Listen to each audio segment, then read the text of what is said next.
That's what I always wanted. I don't think I've ever seen a goblin in action before, but I like the little extra damage thing you have and being able to pretend like you're a rogue with all of that bonus action stuff. Seems good. They're very sneaky, and it's really good for a wizard, just because you can be like, oh, someone's in my face, goodbye, and then you just disengage and leave. Yeah, oh my god. And then you can just do like disengage fireball. Yeah. Seems good. Or force wave, whatever that fucking time and space spell. Pulse wave? Yeah. Yeah. That spell is sick. I shriek all my spells, Nick. You'd be very proud of me. I don't know about that. No, that's fucking fantastic. Not at the mic, but it's still like you can't help it. Like it's still loud no matter what. I always look away and you do it. I never comes through piercing. You got the sweet spot. Good. No, that's funny. That's too much commitment for me.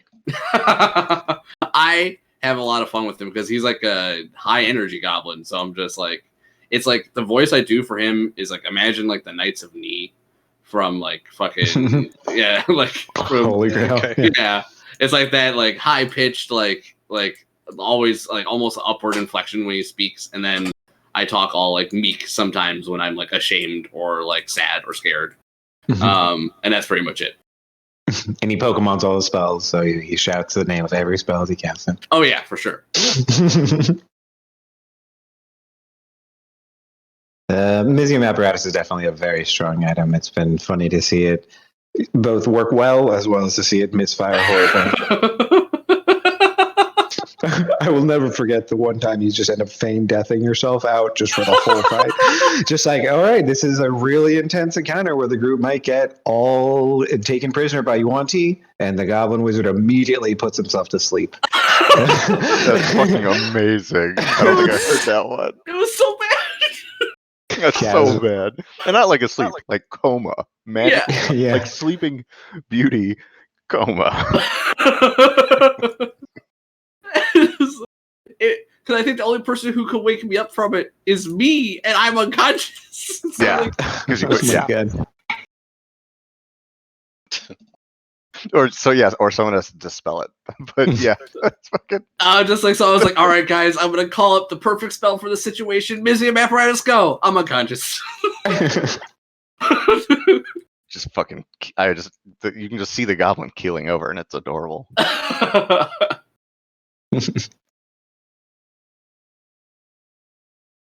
All right, it looks like everyone is here. We'll get a spoon on the table, and then we will get a rolling. Yeah. You guys encountered a giant on your way to find the crashed either comet or ship. Oh, sorry, you guys know it's a ship. I don't even need to beat around that bush. Because Mayhem's character was, crash landed here with that ship as one of its prisoners. You guys have handled the giant very well, and it looks like you will be able to defeat him at this current rate before he's able to slay one of you. But who knows? Dice game. Yep. Stupid dice. Action economy is on your side, and heals are on your side, but he hits like a truck. I found that out. Yeah. And he rolled well on initiative, which I forgot about. Sorry, we gotta convince him to hit me. It's fine. Brian, he a bitch. Brian, by the way, Brian, how are you feeling? I know you were sick this week. A little better. Is it just like you got like a cold? Is it from all the moving and dust and stuff? That, or I just ate some nasty food. I'm not quite sure. Well, shit, son. I hope you feel better. If you guys are ready, do any last minute stuff you need to do. Go to the bathroom, get a drink, and we'll get started in like 3 minutes. All right, Refill my drink. Yeah, get a drink and grab some food real quick. All right, we'll do 5 minutes. We'll start at 10 after. All right. Sounds cute.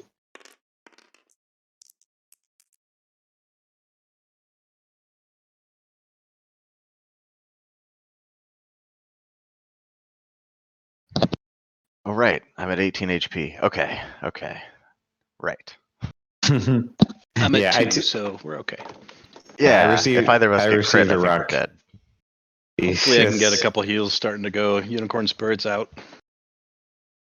Yeah, with dry damage, it would do it. I received a rock and was dropped to 11, so I am also quite low. Thankfully, I'm not up there like you guys are. You guys just got all up in his face. That's where I do my best work. Mhm. Were we in a blizzard in this thingamajig? I don't think so for this one. I think I don't think so either. Yeah, I think this was a clear day, and you guys could hear him coming, but couldn't see him coming through the trees. Well, in spite of my terrible dice, I will try to sharpshoot with pack tactics when my turn comes around. Oh my god, you've had awful dice. I'm hoping at a certain point, it's just gonna flip for you. Well, next level, I'll have a second attack, and at that point, about twice as effective per That round. helps a lot, yeah. Fucking Yeah. Nick plays into my Saturday game where it's like the Pokemon theme campaign now, and it's the goddamn. We have a guy who does stuff against the party sometimes, and it's all in like good humor.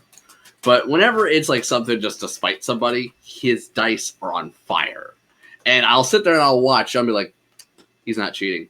He's just rolling really hot, and I can't do anything about that. Yeah, you man. steal from your own party member. Oh, God.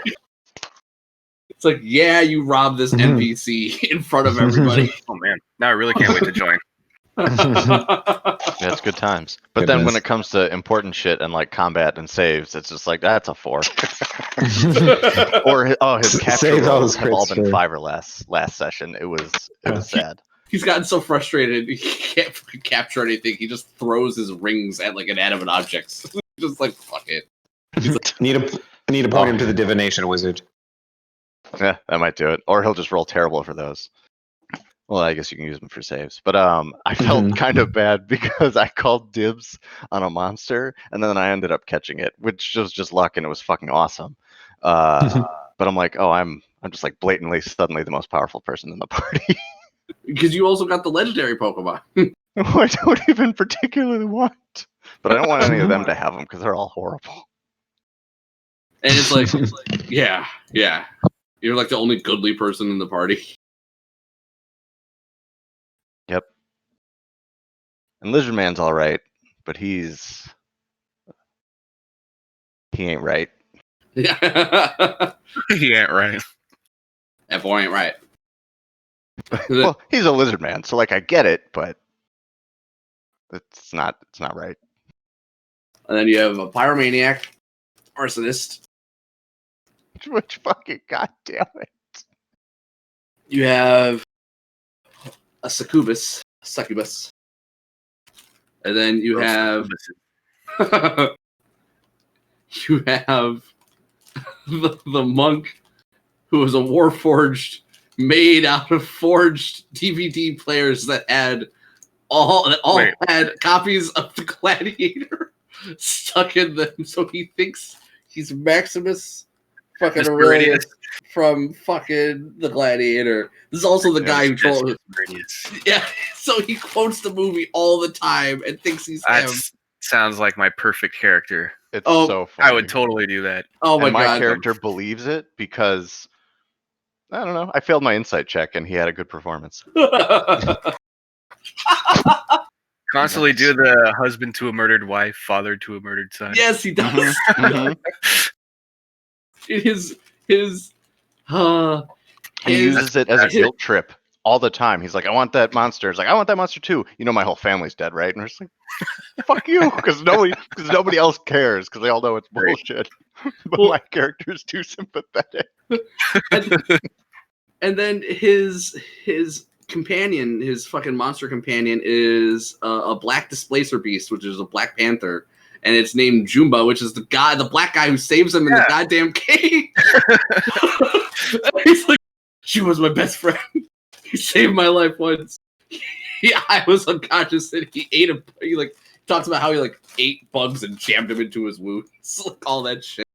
Like I'm like, oh my god.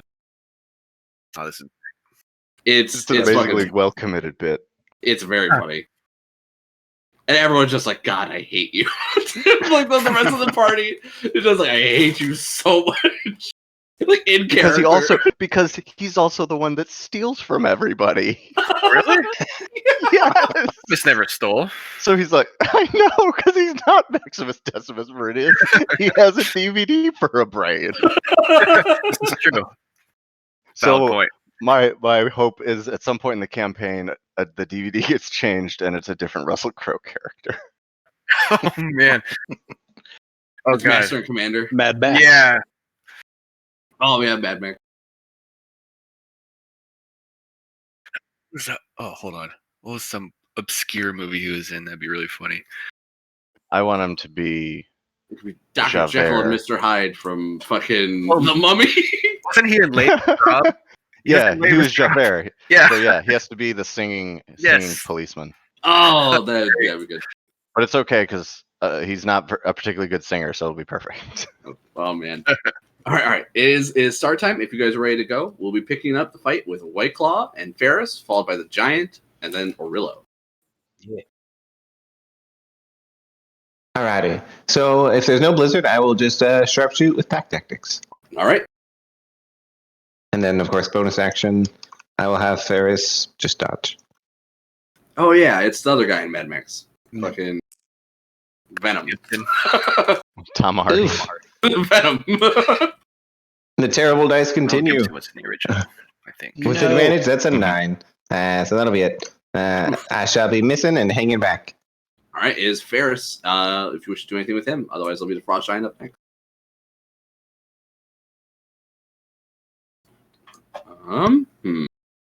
Yeah, he's dodging. How bad are you all looking? Bad. I'm bloodied. I I'm haven't been perfectly touched. fine, but I'm reckless. Oh, I'm not bloodied, but I'm not great to begin with. So you're hurt, but I'm not hurt. bloodied. Orillo is reckless. Okay. Yeah. We'll do 1 into Zin and see what happens after that. Go for the bloodied man. That is a bad roll. That is a 13. Ooh, that's a miss. All right. And then we're going to put 1 attack into your mount.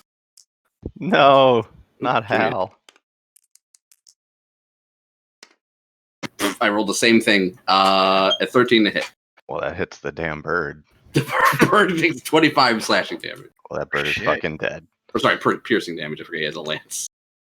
I'm pretty sure he's dead at least. Dead or unconscious? If it's the bird will be dead. Yeah. Dead or unconscious. The giant's like, I will spare the bird, which kind of makes sense. Yeah, 19 HP. He's dead. Oh, yeah. All right. After the giant, it is Orillo, followed by Hooker. Not the fucking birds. Power attack. Reckless. All right.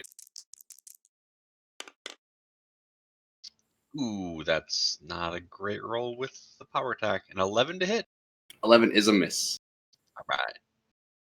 All right. He's able to sidestep your attack. It is Hooker up next, followed by Rulanan. Okay, so meta question. If I eat a good berry and heal myself, does that proc the unicorn? It's when you cast the spell and heal with it. So It I heals do with not. it. Yeah, but I think it's. I'm just going to say no. All right. In that case, which one of you guys is lowest? I'm at 18, just above bloody. Up in the front line, Zin and wait, Mm-hmm. That's me on the Arillo. left. I'm missing 4 HP. I'm good. Okay, and Rulanon. I'm missing 20. I'm gonna drop a healing spirit under Zin. I'll get my keg out. I love that model. There's already a healing spirit here, or is that someone else's? That's mine. Someone else's. Oh, that's Ashley's. Right. I see. Yeah, she has- I have the Zelda. I was zoomed out. I couldn't see what it was. Mm-hmm. You have the princess and the keg. Yep. And hopefully you guys can rotate through that a little bit. Sounds like a fairy tale. And with my, oh wait, I can't also do healing word, can I? Because it's the second spell. Isn't that right? Yeah. Okay. Nick is it sucking your tap? Is that what's happening? This is what it does. We Okay. established this last session. By which I mean I did this to someone else, so it's only fair.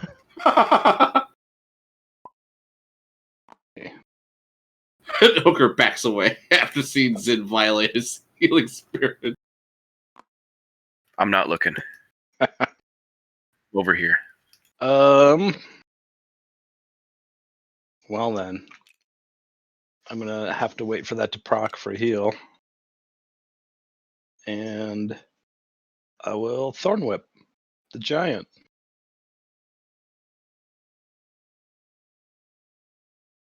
It's okay. I go very soon after you. Okay. I missed. Almost certain on a giant. 10.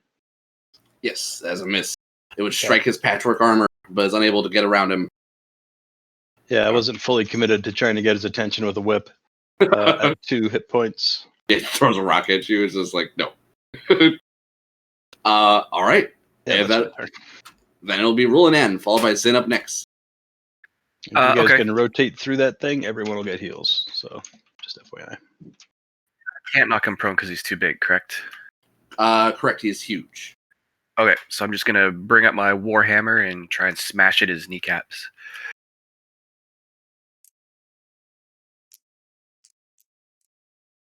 Ugh. Also, there's probably no reason you can't get through both healing spirits. 14. 14 is a miss. Arr. I believe Rulinan is actually technically in that healing spirit because of mounted rules. So Rule and N, if you are you needing heals? No, I'm at full health. I haven't been touched. Of course. All right. Then if that is your turn, it'll be Zin up next, followed by Ashtai. Yep, I mean that's usually how it goes against a giant, especially at low levels. You're either fine and you haven't been touched, or you're very badly injured and you're about to die. All right, I will swing away. Go for his kneecaps or his toes, whatever looks like it'll do the most damage. Get him. We don't have advantage for any reason, do we? Oh, also, did you heal? No. Oh, no, heal. Am I rolling that myself? Yeah. Okay, And then- undo. I regain 3 hit points. And everyone gains 4 hit points, including you. And then my attack roll is a 17.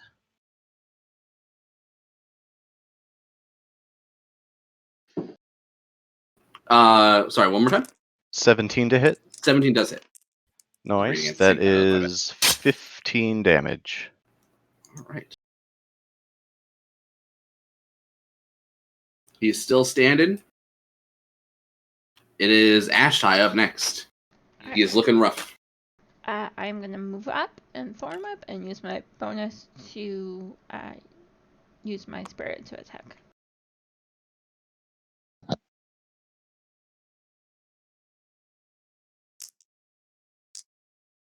Alright, that is a nat 15, so that's gonna be a 21. That hits. Alright, it's gonna be 2 piercing damage.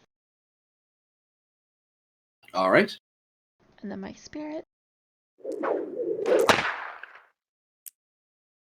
My spirit crit. Very nice.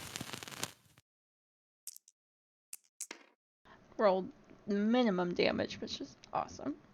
It's gonna be 2 plus my proficiency, so 4 fire damage. All right. It burns him in the ear, and he's upset, but he's still alive. And that is me. It is top of the order now with Whiteclaw, followed by Ferris, and then the Giant. Okay, I think just gonna do same thing. I will stay put where I am and try and sharpshoot. We'll wait for this guy to open his eye from a blink and just try and get him right in the pupil. So pack tactics, but sharpshooter, blammo. That's not too shabby. That'll be a 19. Yes, that's definitely a hit. All right, and that will be 20 magical piercing damage. Ooh, all right. Nice. That shot lands square in the eye indeed, and the frost giant goes down howling, clawing at his face before he just slumps. Yeah. Nice. Woo. Nice job, shot. I definitely didn't miss every shot before that. That kill was all mine. Absolutely. Well, I don't know about that. That's a Quit bit much. hogging the healing spirit, you big one. And Ferris would just chomp you on the butt here and try and let me get at some of this healing spirit action. Oh, we could share space. Get out of here. Yeah, you guys should have used both of those, which means there's 4 left. So everyone would heal for 16 from the healing spirit uses remaining. That'd be all I need. And then whatever you get for the rolls through the spirit. I'd probably Then go through once. And Yeah, Ash's I spirit's just got need like 3 one left or too. 2 more. Ash is feeding the dog real quick. Oh, the Swapping first one map. did it. I suppose the only loose ends would be when we search the giant. Do we find anything? Because White Claw would probably just be focused on getting the tusks from the mammoth and looting the body. Let me double check. But yeah, definitely the mammoth tusks and the fur if you wish, and of course you can butcher it for any kind of meat. You'll find that you're down a horse, and you would spend about 10 minutes or so rounding up your bear with wagon. Okay, so 1 X week down. I'll add a couple sets of mammoth tusks here.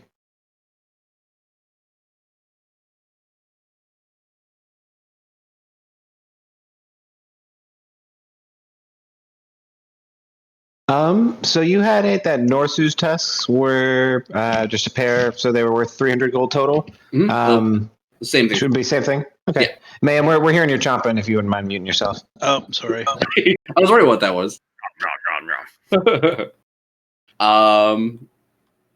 On the giant.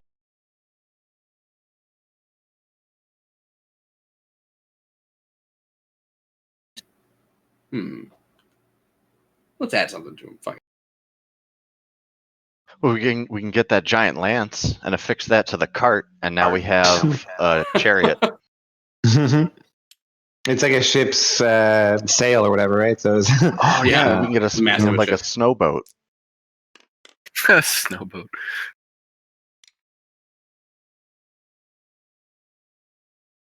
I mean, that would be sweet. Would be. yeah, even without anything good on this giant, the tests themselves just make this a very enriching prospect. I've been keeping a tally of it. We've got 4 tests now that are 150 GP a pop, and then the bottle of Rime. We can I can either alchemist tools it into some potion of cold resist, or it's also worth 250. So we got some good stuff to hawk when we make it back to Big Town. Did everyone get enough healing? Oh yeah, I forgot. I also healed when he Mhm. died because Hexblade, so Oh, I nice. was full from that.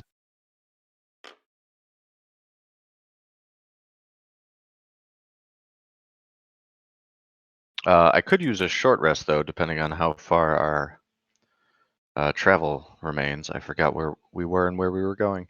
Yeah, That's how far we have short rest. traveled. Were we headed to the crash site? Yes. Yes, and it is Ah, about yes. 1 p.m. You guys have 1 more hour of dim light before darkness sets in. Well, if we want to, that's overthinking it. I'd like to short rest at some point before we get too close to the crash site and before we go too far, because I'm out of Mhm. resources. Where roughly are we on the map? Does anyone remember? You guys had just set out from Dugan's Hole, so you were not very far. Should we just short rest Yeah, here by the like giant nearest or something? corpse? Okay. How much meat can I get from this giant for my polar bear that ran away? Go You for the giant before the mammoth. You're a monster. After all the attacks and damage you suffered, you would find enough for 4 days. Okay. Let's see. I've been putting it as pounds, so I don't know how much a day is for pounds. Um, Just for the beasts, normally you guys eat a pound of food a day, I think is what it is. So four more pounds then? Yeah. Okay.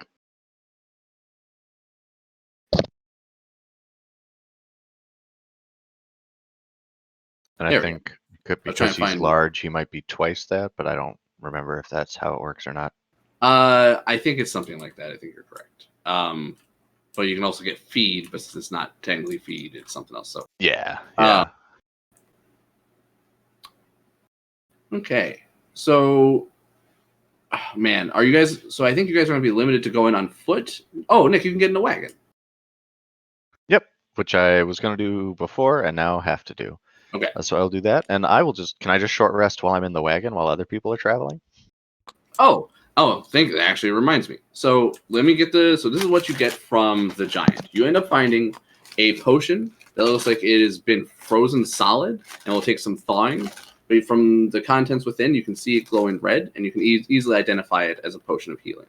On top of that, it looks like the giant had some belongings, mundane garbage, that belonged to another adventurer. Among that, you find 135 gold worth of coinage. Ooh. Nice. 125. Yeah. Oh, 35. Nice. So anyone need a potion of healing? I could No. use one. And for surviving I could such a also- harrowing event, it will be a level up milestone. So when you guys Ooh. benefit from an extended rest, you guys can hit level 5. Nice. So if is it 6 ways for the gold? Is that right? Yes. I think that's right. Okay. So everyone get 22 gold and 5 silver.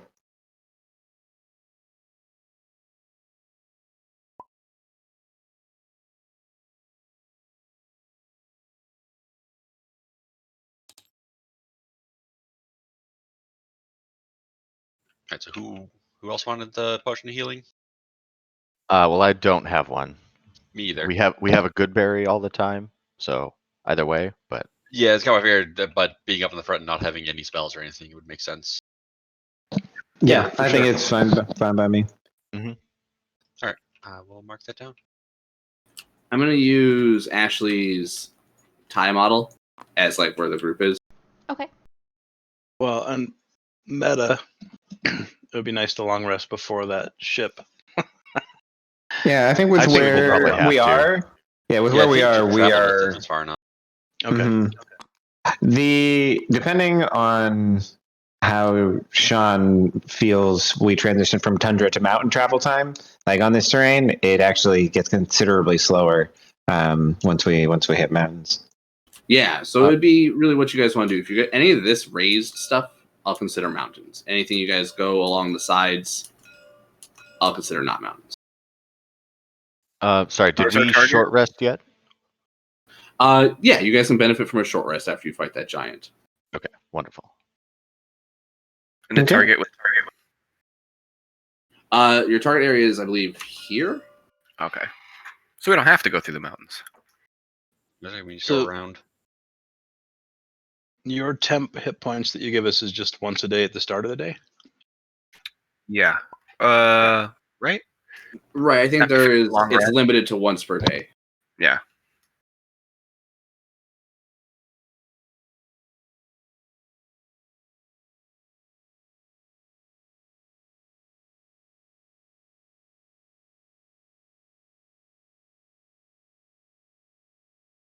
Yeah, I'm good to go. Okay, so about, I don't know if I already said this, but about an inch equates to a mile, and it is what you guys travel at 1 mile per hour with your dog sled / mount travel.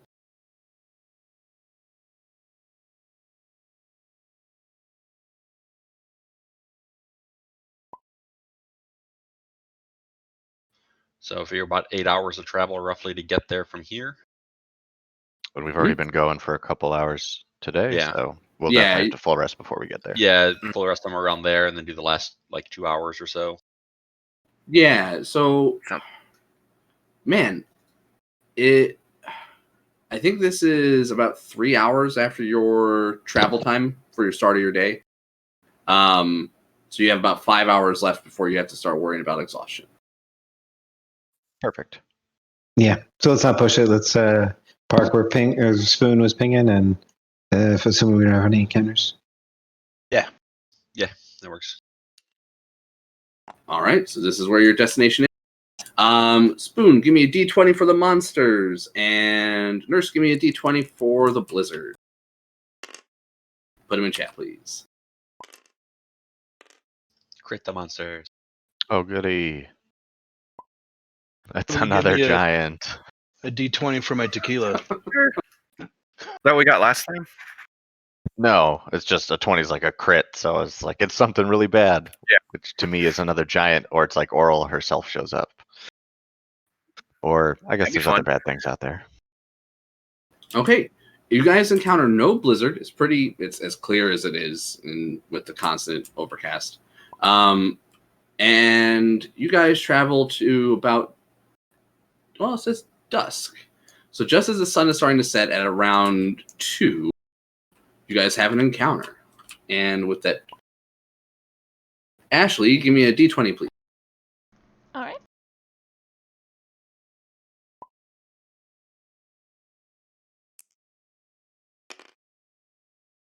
Uh, 17.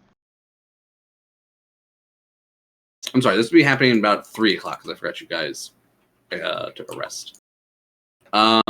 17. Oh, okay.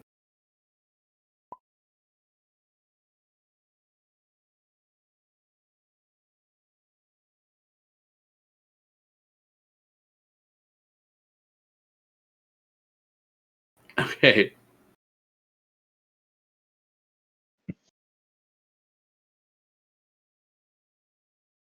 Sorry, I'm just reading what it is, how to run it real quick.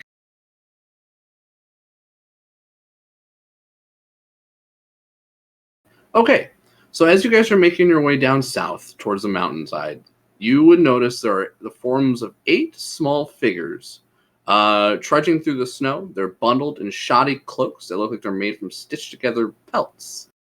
They're sticking. Hey, Sean. Oh, what's up? Can you rewind? Oh, sure. Sorry. No problem. Nobody touch anything. The creatures look like they're using little javelins to stick into the snow and help them negotiate the frozen ground. Okay. Do I recognize them as my kind? Actually, yes, you would. You would notice just by the way they walk and the way they carry themselves, even from this distance, that they are little kobolds. 8 of them. Okay, yeah, I wouldn't mind in this case just kind of stepping up to the group and riding up on Ferris near the front and just addressing them in Draconic. Oh, they would give you a bunch of high-pitched, like little dog barking noises and draconic sounds to speak to you. Greetings. Oh no, go on. Oh, if you just give them greetings, they Yeah. they say, "Oh, hello. Oh, you have such shiny white scales." Yes, I am not from any of your clans. I was from the Yeti. They know me as Hard Fur in their tongue, but you may call me White Claw. Good day. They all like look like they're talking to each other and they're like nodding to each other, excited. Says, "There's White Claw. Oh, if you from here, maybe you know. We look for Great White Dragon. She queen of these lands." Aren't we all? Sorry to say I don't know her lair, but I hope to one day. You shouldn't bother. I heard she only likes very strong, handsome kobolds. They like a couple of them look offended and some of them are like snickering to each other. They say or sorry, their companions, and they say, "You hang out with strange crowd. We're all kobolds." No, I never really hang out with kobolds. I raised by Yeti, then I move in with these hairless Yetis. They laugh again. They say, "You seem nice. You need anything? You lost?" We looking for crash thing that crashed from the sky. We think we know where it is. Have you been nearby? They shake their head and they say, "No, see anything crash. Come from what's it called?" They would refer to the road, which is the 10 trail. You would know. And yeah, they would say, "Gonna go further north." Couple of them look like they're talking behind the one that's interacting with you, and then like they kind of like dig through their belongings, and then they come up to the first one and then nudge him a little bit, and then hand him a little glass container with some liquid inside it. They say, "Oh, we wish you luck. You seem brave. Maybe one day we see Great Dragon Queen together. Till then, you take this." And he gives you what you identify as another potion of healing. I would take it and I'd say, thank you. Here, some food for you and your clan. And I would hand them 5 rations. All right.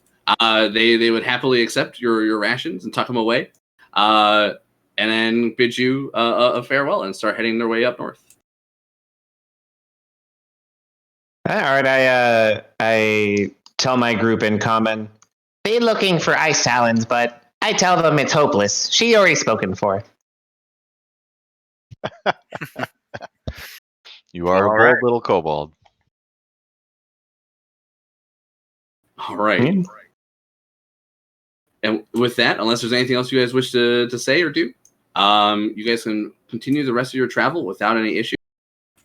And you make it all the way till, it'll be 5 hours, 8 p.m. When you eventually rest. Is there anything you guys wish to do when you make camp? No, I'd be spending most of my time doing the igloo thing. Uh, And if there was fishing, I would fish. yeah, I'd like to try to hunt, maybe. Practice throwing axes is whatever would make sense. I find the best spot to relax. All right.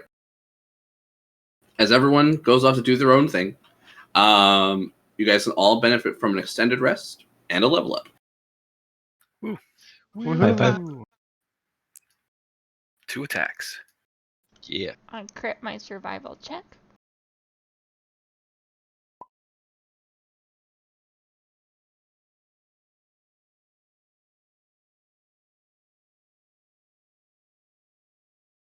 What are the temps we get, Brian?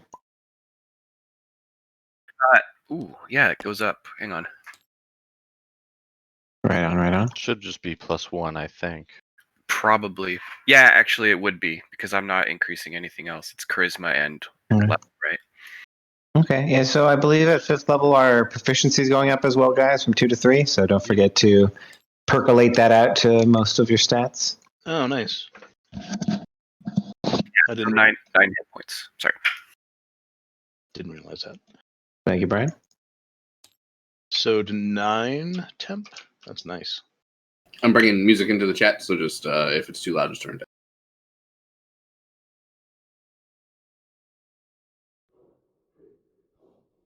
I have plant growth and revivify from my circle.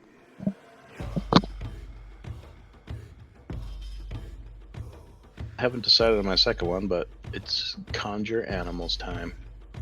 It's nice. Nice. Oh, yeah. That's a good one.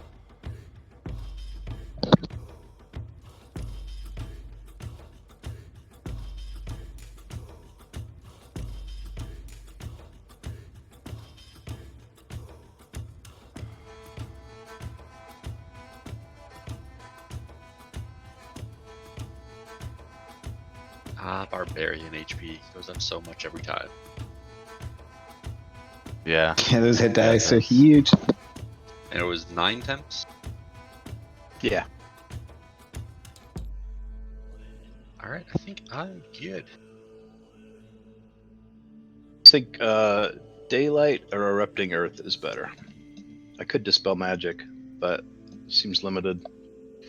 Daylight isn't actual sunlight. I mean, it's still good if we need the dark vision aspect, but just keep that in mind. I think I'm gonna pick up Dispel Magic and Conjure Animals. That's good. I was thinking of Lesser Restoration. Probably should have that, huh? I've not got bad. I've that, got the room for Oh, it. you That's have a that? good one. but yeah. I could do something else if you wanted to pick that up. I think of what else we don't have that would be useful. I think Aid is a solid spell. Yeah, aid. You're still getting Steed too, right? Yeah. That's fantastic. Yeah, I'm definitely doing that.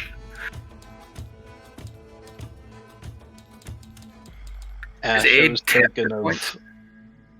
flame arrows to help White Claw, but it's concentration, and almost all the time be using Conjure Animals.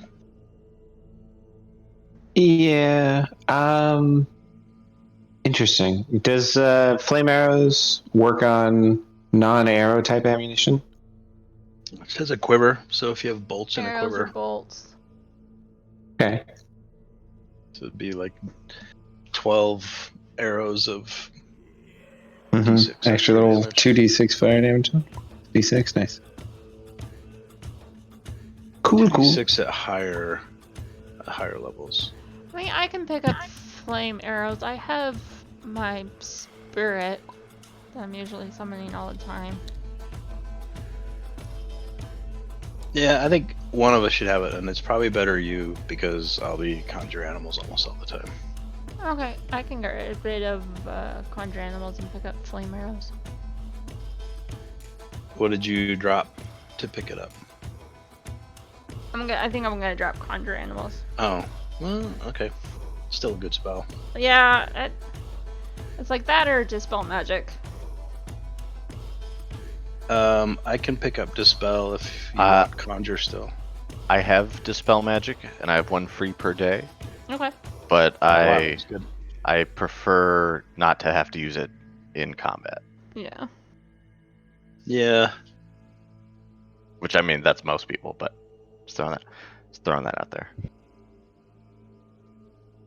And then I also took Elemental Weapon this level, and I dropped Hold Person, which I never cast, for Blink. And I gained Smite, so lots of spell use. Nice. Yes. So I've been studying Rulinan's fighting style to take what I could from it, and I've learned how to smite. It's pretty impressive, huh? It is. I like the way you fight with all your heart. I just did things harder. It's true. I'm studying the way you fight too, and we'll take Great Weapon Master later.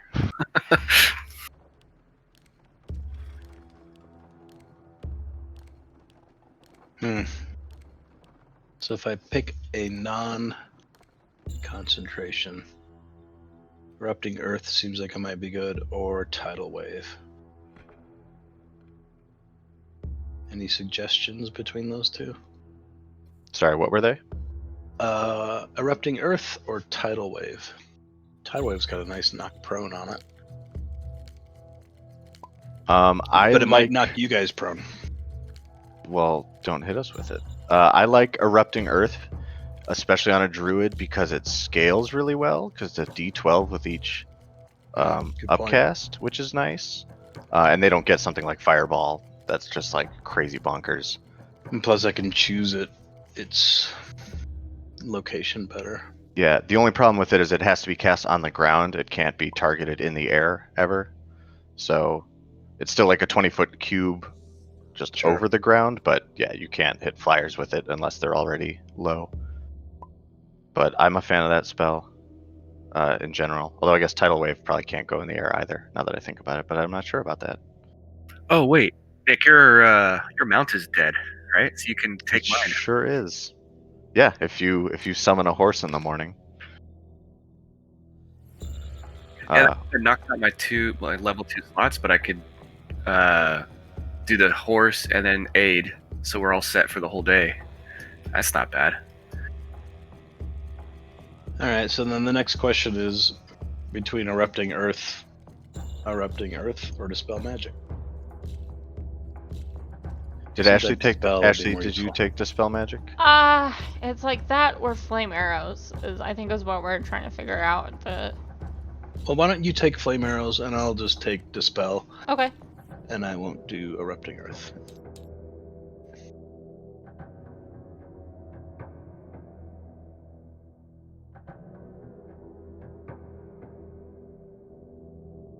All right. We've done plenty of meta spell gaining.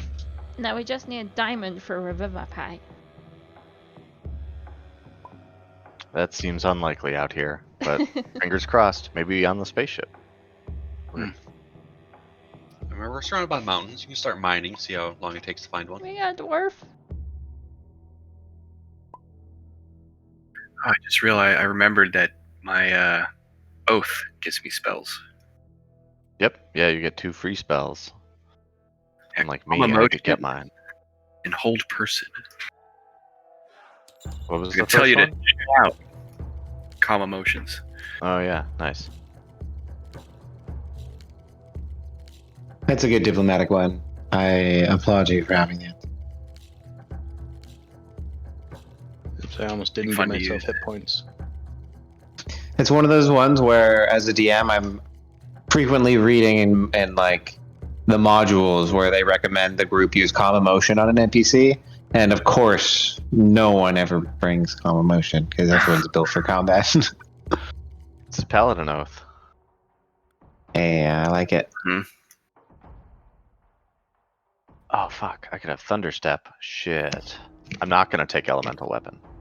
Actually, I don't need that. Elemental weapon's kind of crap, except for fire damage.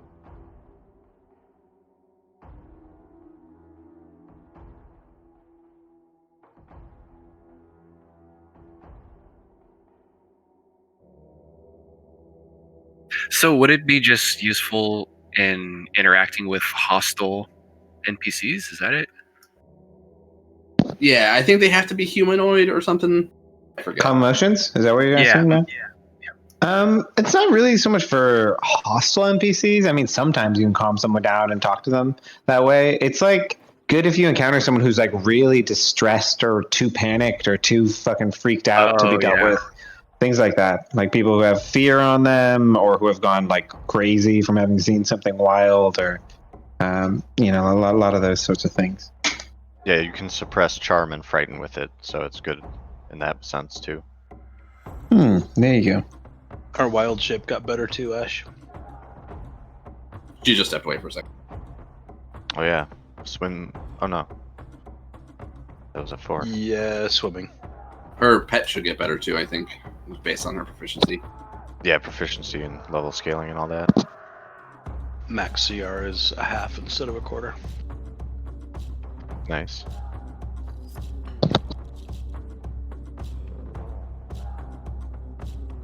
Oh yeah, and now you can turn into something with a swim speed. Yeah.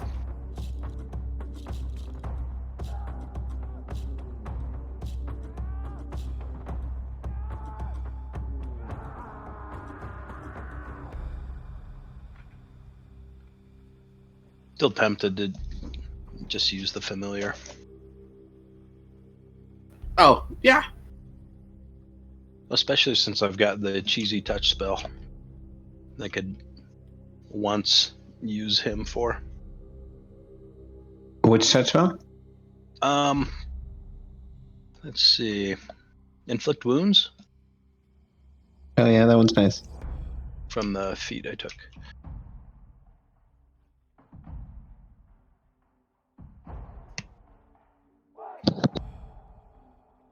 I don't know if Dragon Breath is an option for druids, but I did like the action economy when Nick used to cast Dragon Breath on your familiar, on your character. Who, Oh yeah, that's fun. Yeah, that's a good one. yeah, because then Dragon it's Breath like is a it's fun using spell. because it's using the breath on its turn, so it's not using any of your actions. So that's nice. Mm-hmm.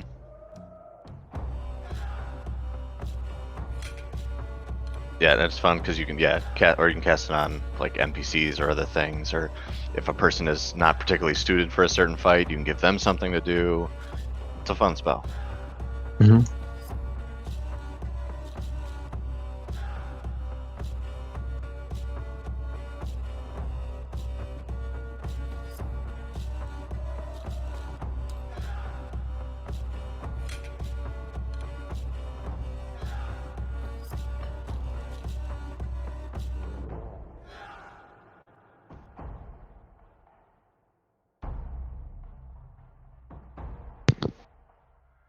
I think I'm good to go.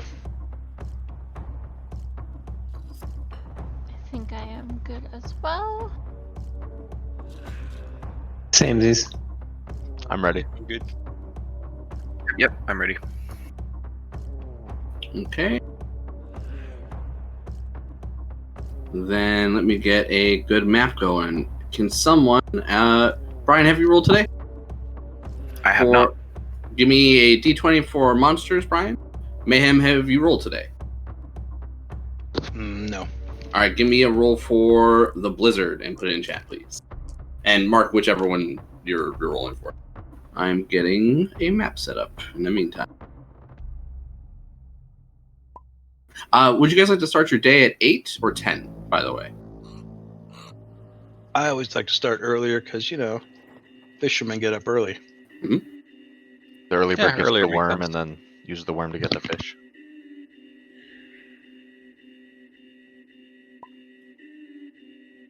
All right.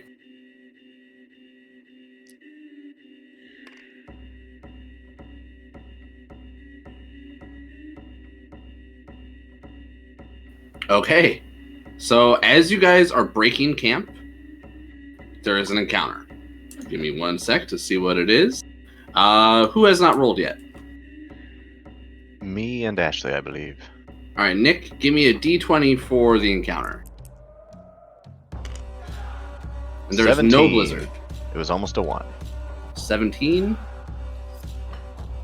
I think that's what we had the last time, right? Those kobolds got lost and found their way to your camp, and you're in our obviously group. south from where you were, and they were heading north. Fork up another healing potion. I'll point you in the right direction. No. Yeah, no. If we encounter those other kobolds, I would hope our druids would try and orient them properly. All right.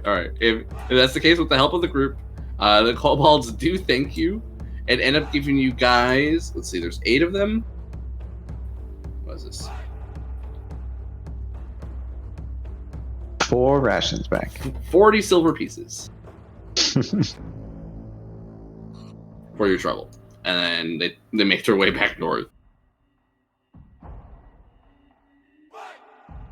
Okay, so that'll be 5 for each of.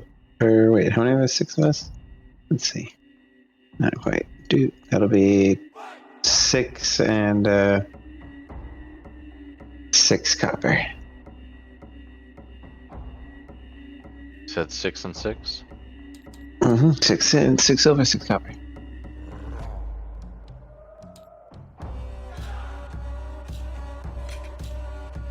Woohoo! We're rich. All right, so is that the only encounter before we arrive at the sheep? Yes. So this is what you see. As you trudge deeper through the mountain valley, an eerie glow betrays a monstrous outline of something stupendous and ominous. It looks like a cephalopod with slimy, ropey tentacles as thick as tree trunks that has tried and failed to bury its immense bulk in the snow. Let me get a image up there for you guys.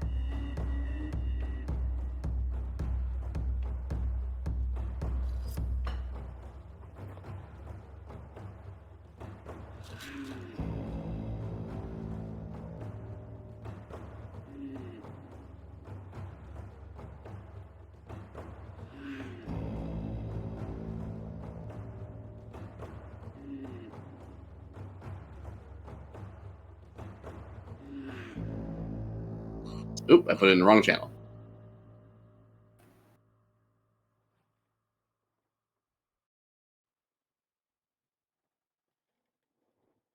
There we go. It is in the D&D channel. So you see that ship off in the distance, and at this point it would have taken, let me count how many hours of travel it would have taken. I believe it's just 3. Yeah, 3. Oh, I forgot to say, can I have casted aid before we left? Oh, for sure.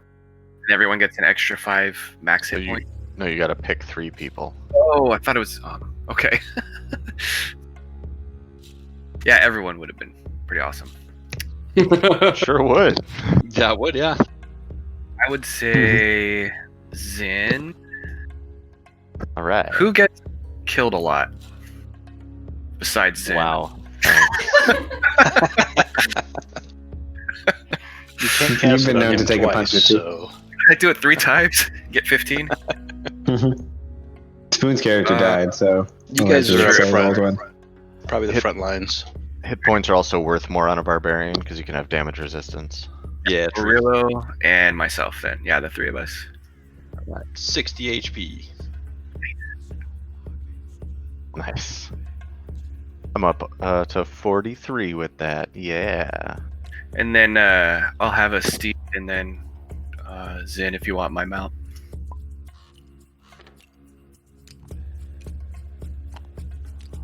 Oh, thanks. What's this? Heal spirit. And if you get a chance, Sean or Greg, if you know the mounts models later. Mhm. What are you looking for? A horse? Warhorse kind of thing. Yeah, I can get you one. Okay, if you guys don't mind, put yourselves over here. You're heading towards the ship, which is in this direction. 5 foot or 10 foot squares. Let's do 10-foot squares to make this just a little bit Yeah, larger. I agree.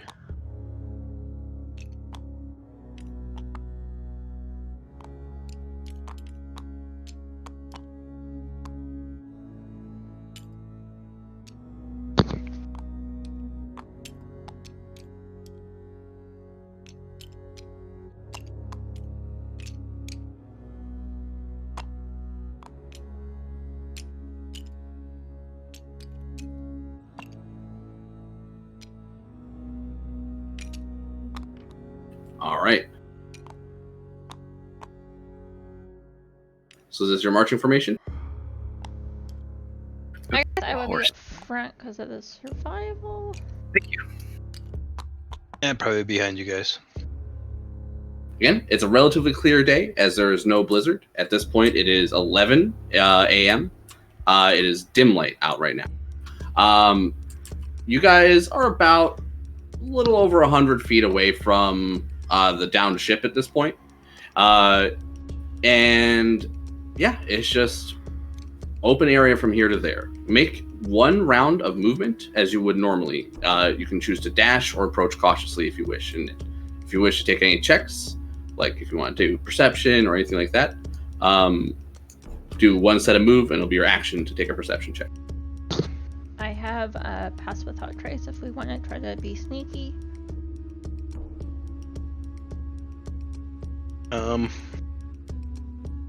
I would be for anything that gives us extra advantage because I'm pretty cautious. I don't want to go back to jail with these fuckers. Oh yeah, True. that's right. It's probably not a bad idea to give us the stealth. Alright, I'll cast pass without trace.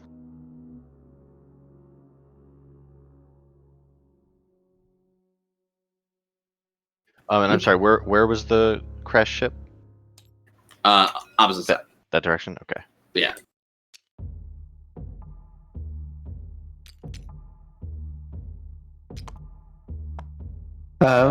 Are you guys bringing your mounts in? Oh, that's actually a good idea. We probably should have stashed them. Could leave Yeah, them since we're a back little here bit with of the a polar ways bear. off. Yeah, I'll That bring mine. frightens me too, but all right. Don't worry. I'll talk to They're the not polar bear sa- and say, sapient. hey, you can come fight with us or keep an eye on the mounts. What would you like to do?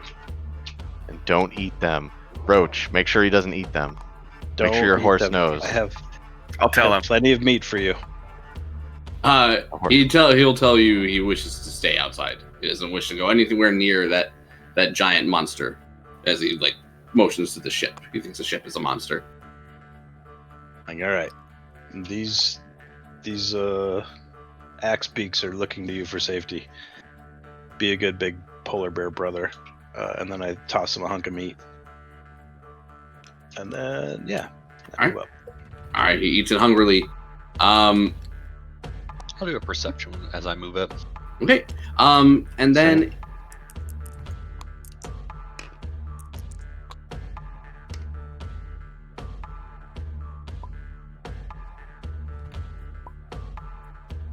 Okay, it looks with both your perceptions, you can tell there's been tracks of something large has dragged its body through the snow, and just the winds have started to kind of blow. Has recently started to cover the tracks. It probably was done within the last hour or two. Can we tell which way they were going? It's actually very reminiscent of like what you see here, just sweeping around Just kind of everywhere. Yeah. Something big must have moved through here. Your captors weren't some sort of giants, were there? I would describe them, although I'm not sure what they. I was thinking of normal beholders, but I think they're smaller. Yes, they're Or not small beholders. mind flayers. Mind flayers, yeah. Yes. So yeah, describe that. Yeah, I would take out my axe, but otherwise I would keep pushing on. Had I seen any other kind of creatures when I was in there? After the crash, you ended up getting separated from the ship, and you didn't get a good look of the interior. You just remember brief moments of you drifting in and out of consciousness as you were kept in a cryotube. And I would know about their sort of psionic powers for some of them. Yes, you would have noticed they would have used psionic powers to manipulate you and control you, and you would have found that they are very dangerous. Which is what I would consider the scariest thing, and I point that out with a lot of detail to everyone. Right. As you guys make your way up, everyone give me stealth checks if you wish to take a stealth check. If you wish to take another perception check at the end of your move, you can do that instead. If we already took a perception, that's instead of stealth, correct?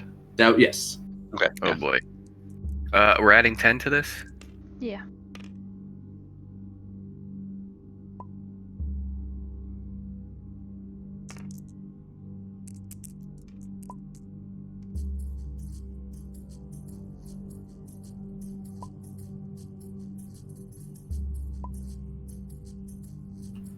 All right. Okay, you guys can do one more set of movement if you wish.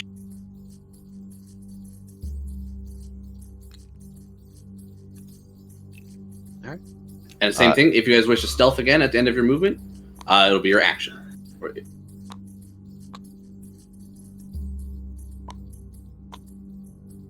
I cast Detect Magic with my action.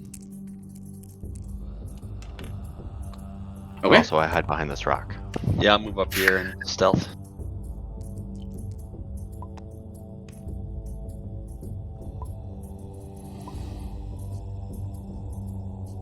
That's plus 10, right? Yes. Yeah. All right. All right. Give me another round of movement and another set of stealth check.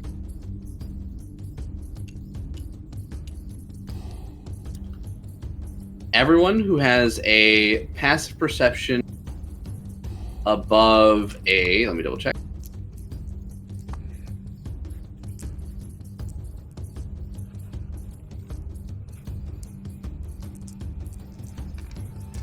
Sorry, above an 11, can hear the sound of snow crunching, like something is moving through the snow.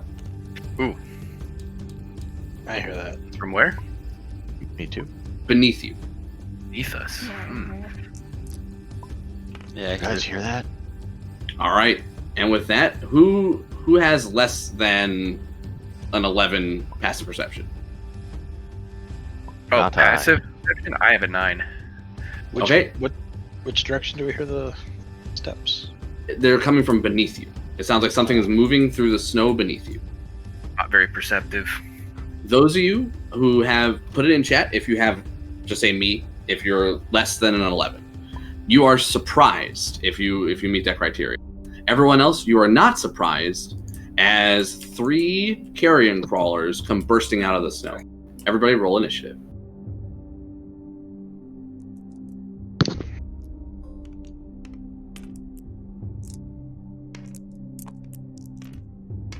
Oh, come on. What is that crap? I'm clearing the board. Unless, oh, thank you so much, nurse. Game is rigged, by the way. Oh, Ashley, you're definitely going for me. I figured. I have 2. You have what? -1. Yep.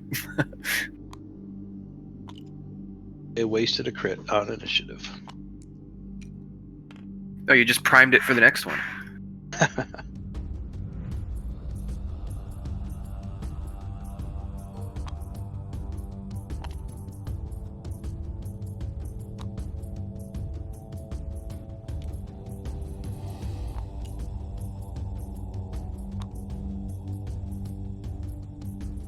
All right. If everyone's on initiative, we'll be picking up with Hooker, followed by Whiteclaw and Ferris. And sorry, we're not in a blizzard, are we? No blizzard. I believe. Is it just Brian who is surprised? So. Everyone else, you guys are aware and can act this round.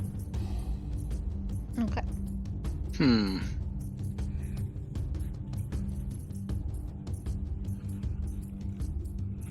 Well, let's see.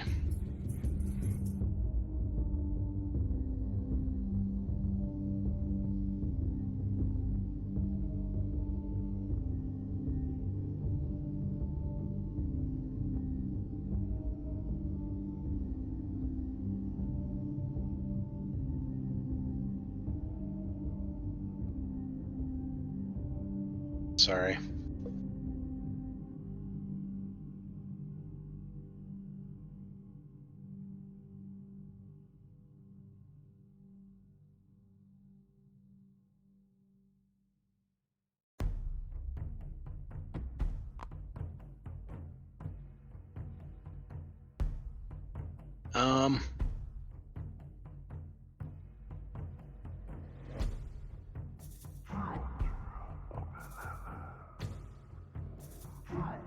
I will cast Conjure Animals and summon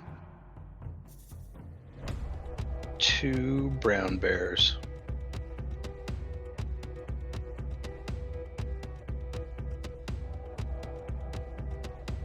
If anyone has a model.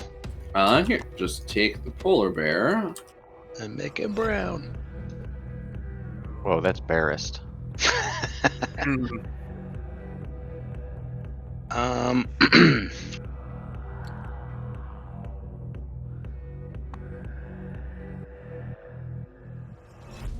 Yeah, and that's all I do. And I move back to here. And place them wherever you'd like. Okay. Do I roll for their initiative? Yes, they have their own initiative. You put them on, and they place them wherever within the range of your spell. It's just like 60 feet or something. Okay. I see where they're coming from. Yeah, they burst out of the snow. Okay. Alright. I'll do that. And I'll roll their initiative, and that's my turn. Okay, very nice. After Hooker, it'll be Whiteclaw, followed by Ferris.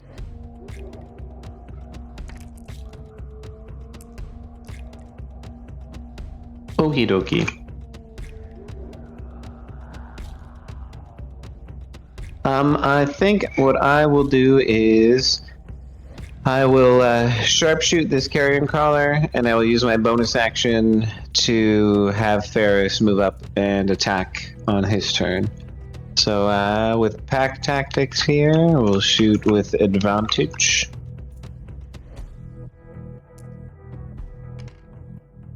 Ooh, that's a crit. Good stuff. All right. Nice. Yeah, that'll be... Oof. Yeah, it's some low dice, though. That'll be 19 piercing damage. Very nice. Sorry, which one was it? That'll be this one. 19? Got it. And then I'm going to end my turn. Ferris is moving up and just giving a force and power to Rend. All right, get in there and give him a bite or claw.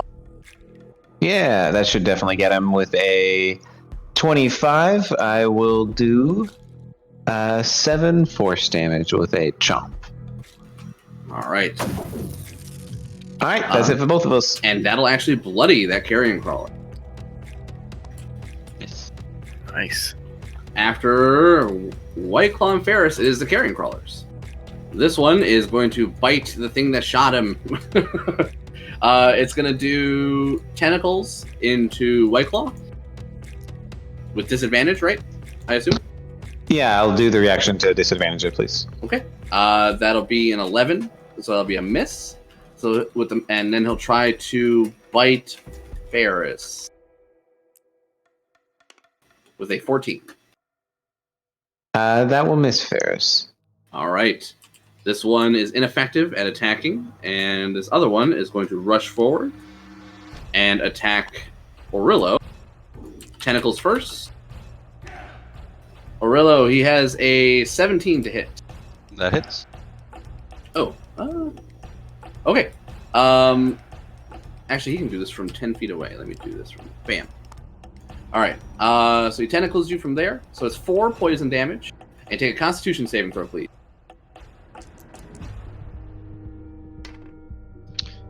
Should we get on the con save? It is a 23. Oh, yeah. You are fine. And it'll move in and try to bite you.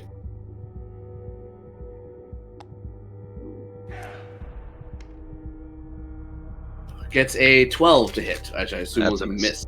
All right. The other one is going to put its attacks into the bear. Tentacle.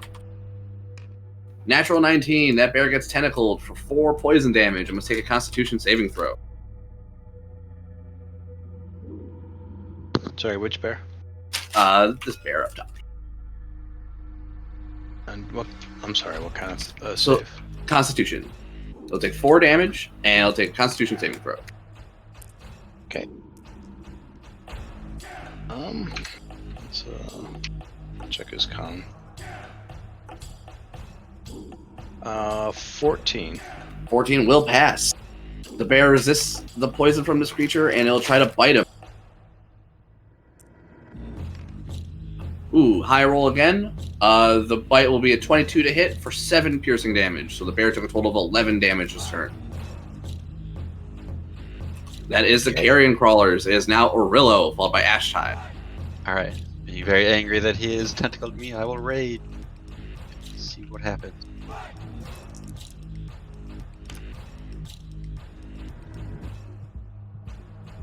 Ah, okay. Wind starts flowing around my weapon, but other than that, not too much.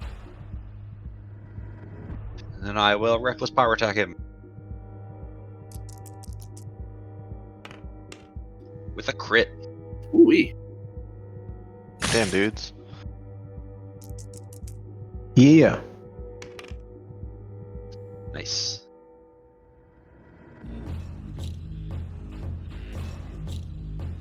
For 32 damage. All right, you bloody him with that hit. Alright. Second attack? Oh, right. We are at that level. Yeah.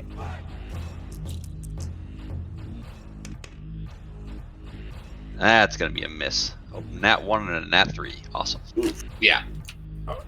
A critical blow followed by a severe miss from Orillo. It'll then be Ashtide followed by Rulanan, but that critical hit brought this thing to below half health. Alright, I am going to use my action to summon Ty. I'm gonna summon him behind the crawler, so he has to take a dex save. He will fail. Alright, takes 2d6 fire damage.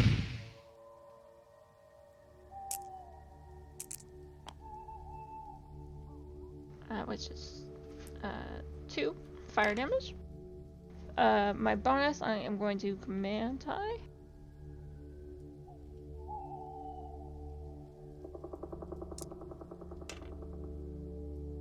Is going to be a 17 to hit. 17 does hit. 9 fire damage. All right. He is in critical health. That'll be me. It is then Rulanan, followed by Zin. Oh man, it's still standing, huh? Mm-hmm. Okay. Well, I'm gonna come in and try and finish him off. Would I be able to try and knock it prone? Yes. Okay. It is large.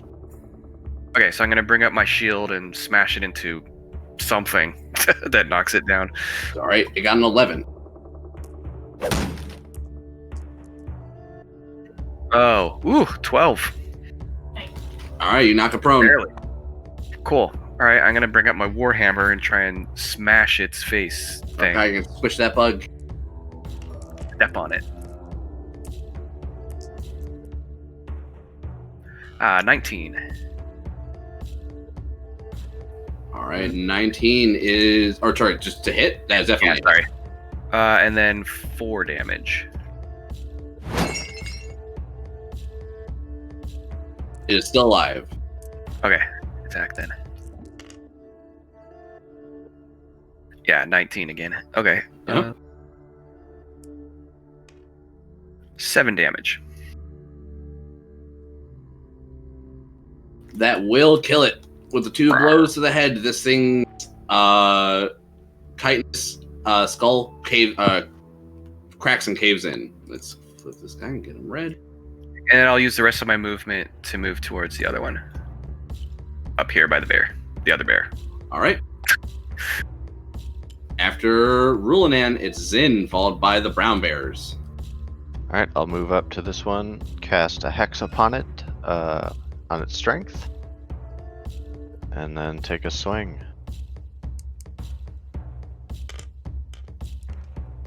Oh yeah, and that's 17 on the first one. Ooh, that's a lot of damage.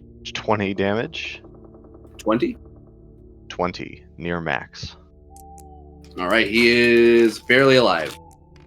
Second attack, ooh, that is an 11 to hit.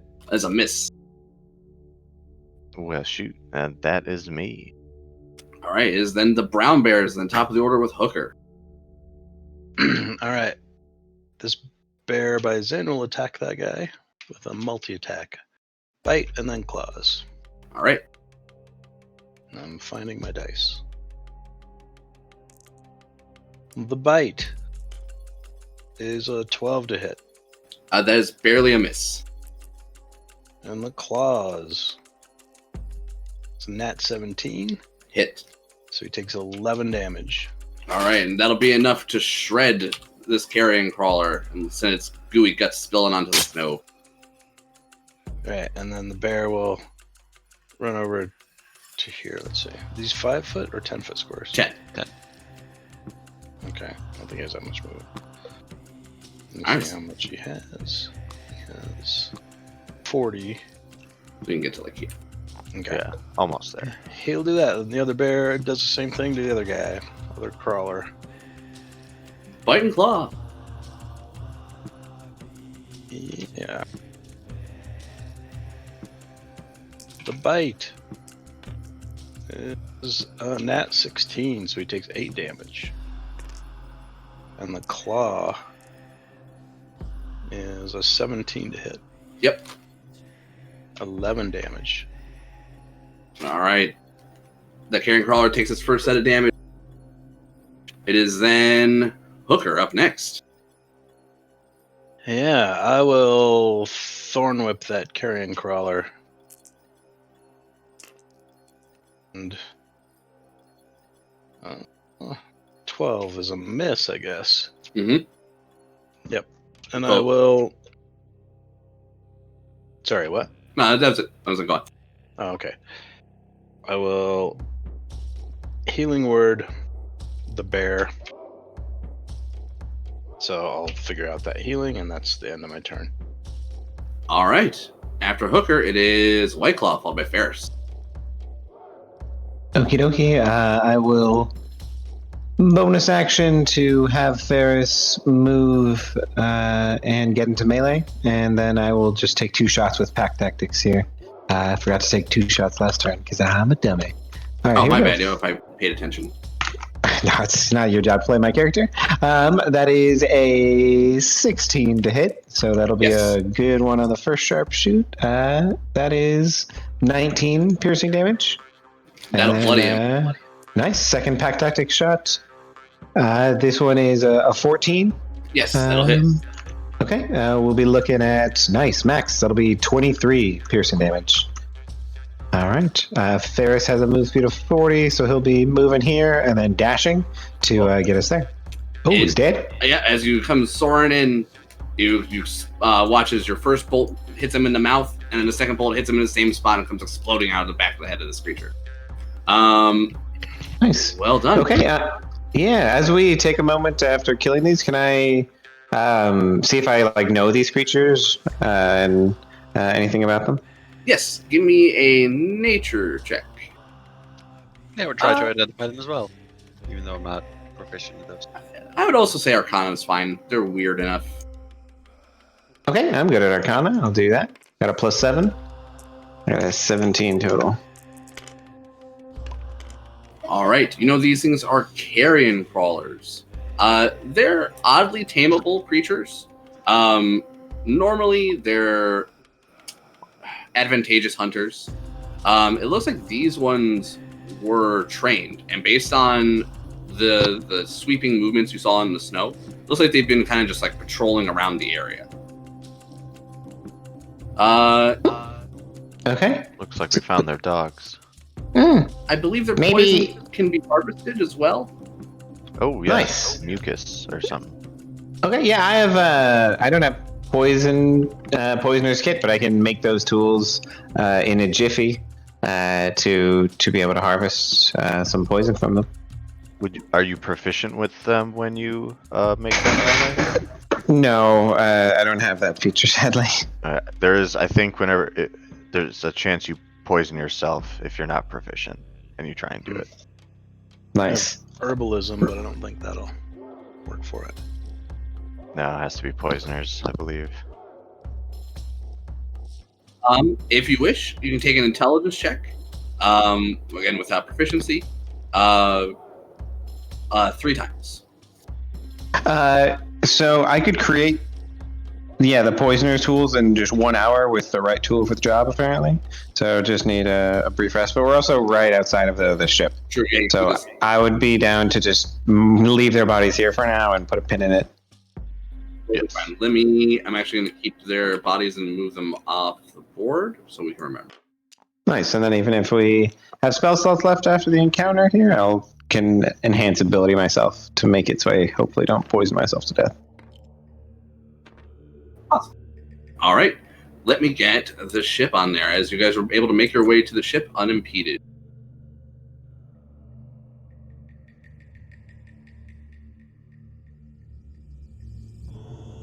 I have these bears for an hour.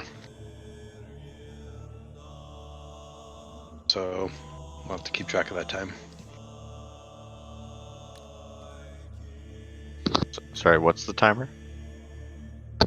1 hour. Cool.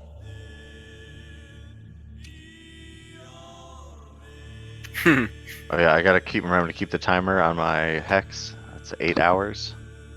It's got about 8 hours left. Fuck off, Nick. You're okay. That's actually kind of annoying because I really don't want to cast any other concentration spells. Yeah, I no, have, it's the Warlock's Detect dilemma, Magic at man. will. That was my problem. Yeah, I'm gonna drop hex eventually, but it's still good for now. I actually probably just should have dropped it this level, but I want to try and see if I can smite as much as possible. I'm just happy to be rolling in the teens for once, and the double attack is going to be nice with sharpshooter. Where's Yeah, your for sure. mount? Did I lose your mount somewhere? No, It was this I guy. just rode the green one. Hooker's on the wagon with the bear. Oh, gotcha. And then, Zin, whose Yeah. mount are you riding? That was Rulinan's old mount that I recolored Right. No, to that he's match. got. Gotcha. Steed. And then the roach. Gotcha. I had a moment. We're good. And sorry, what was the other thing somebody just asked me?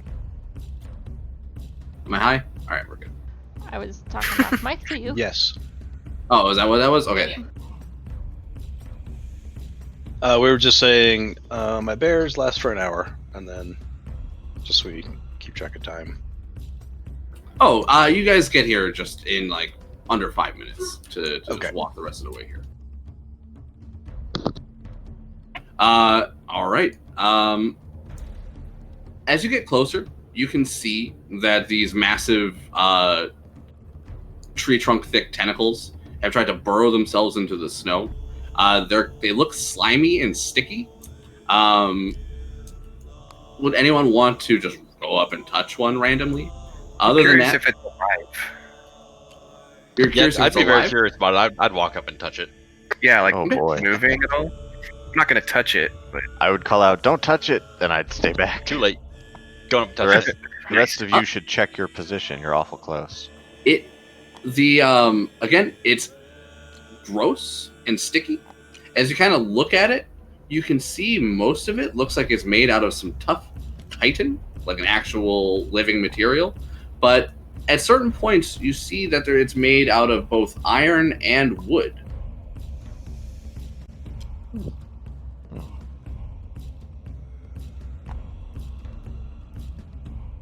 Both iron and wood. Maybe we can Okay. harvest it.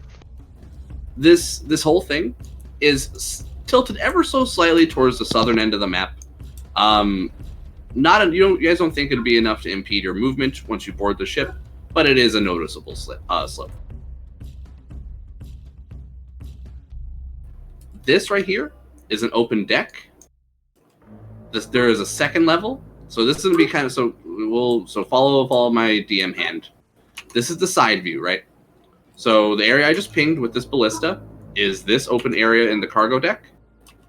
This area here, which is the battle deck, is this middle spot that is also open air. And then up on the command deck, which is the top floor, this outside spot is also open air. And are these stairs? They look like stairs. Yes, and currently you're unaware that there are stairs there, as you're in Okay. here, because this is on like the second floor. Each floor, I believe each roof is 20 feet tall. The ceiling, double check. Yeah, ceilings are all 20 feet high. Do we see any signs of movement or creatures? No, I don't. I got a you do 4. not. Yeah, no checks are necessary. You guys do not see anything. Looks like nobody's home. Or there's inside. Let's head on up. Be cautious. I'm very nervous. Did we? I know we had left our mounts for the crawlers. Did we pick them back up to approach the ships? Right. I mean, it looks like we did. Okay.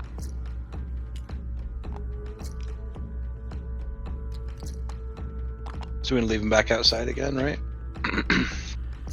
Yeah. So I would try to somewhat unconspicuously cast a little shocking grasp on one of these tentacle-looking things over here and just see what happens.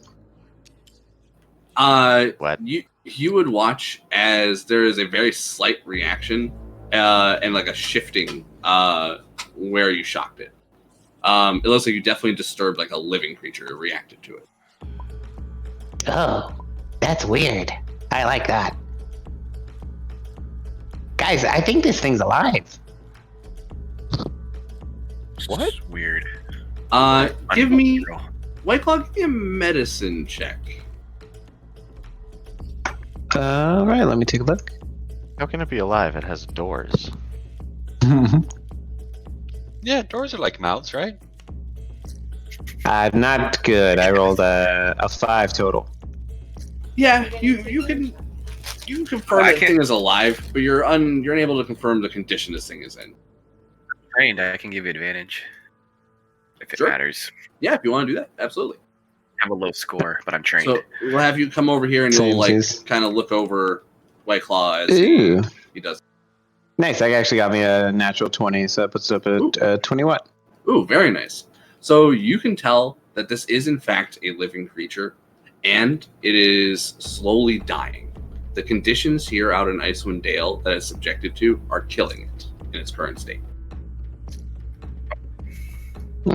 I don't know about whatever else is in there, those mind flayer thingies he was talking about, but their ship, it's alive, but not for long. I guess maybe that's why they're putting out that call? We should kill it. It's alive? Apparently so. See, when you shock living things, they twitch. See, here, come here, let me show you. Do it again. I think there's other ways to find out if it's alive. You see, like White Claw would like I just be take my reaching axe to for it. you with his little electrode hands, and I say, yeah, you should take your axe to it for sure. All right. And I'll hop down.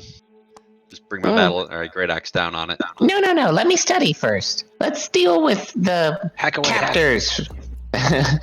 Let's deal with Hooker's captors first. That's what the axe is Alright. for. It's already Place it dying. where we want It doesn't need your help, Arilla. I'll help it later.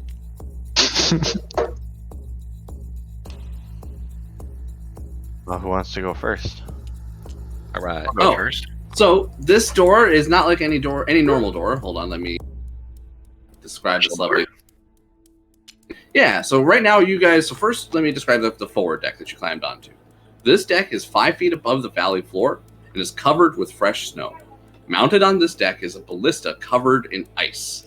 At the back of the deck, a double door made of chitin and iron is tucked under 2 higher decks, the lower of which has another ballista mounted on top. And that's the battle deck that I described over here. The double door is iced shut. You guys can try to use an action to wrench the doors open with an athletics check. I think the door's alive too, though. Maybe I should give it the old shocker. Nah, I can handle the doors. And the bears will help. So athletics, right? You two can work together. Oh, yeah, I got a 16. I got a 22. Damn. 23. Impressive, Aurelio. Ooh. All right. You rip open the door, and you're greeted with a meaty punch to the face. Roll initiative. Punched, Aurelio. Aurilla. Here we go. Yeah, that's what I figured. You're like, good job, Arillo. And then he's Yeah. like, sucker.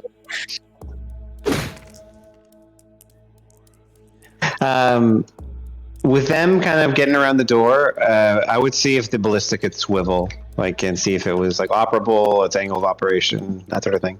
Cleared While they initiative. were doing that, give me an investigation check or an intelligence check, whichever. I think I Okay. I'm good at those things.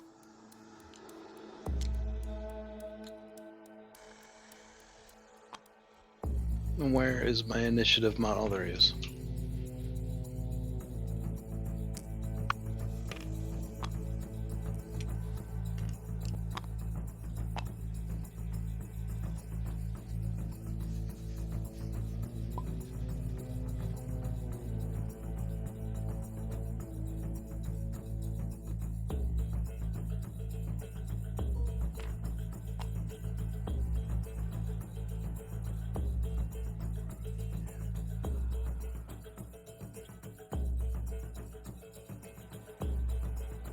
And the bears wasted a crit initiative this time.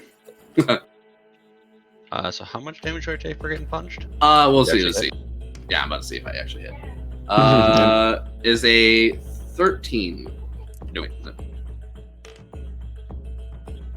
Your chest hair is too thick for the punch. It gets caught. Exactly. So it looks like a disgusting patchwork creature of a mixture of what you can tell to be dwarven bodies and human bodies is standing before you. The area beyond is dimly lit and looks like a cargo hold. You can see Yell back. a staircase, ascending. You guys find some weird shit out here. Been out here for years. I haven't seen anything like this. All right, if Put that everyone creature out of its misery. is on initiative, it'll be Zin followed by the brown bear. Hey, I move my hex to that disgusting creature and then lament that I cannot get close to it. Yeah, is it just Yeah. that one door? Is the double door open actually? Can I go there? Yeah, the double door is open. Rise, bitch. 5, 10, 15. The double sphincter door. 5. push my way through that sphincter, and then reach around and stab from behind.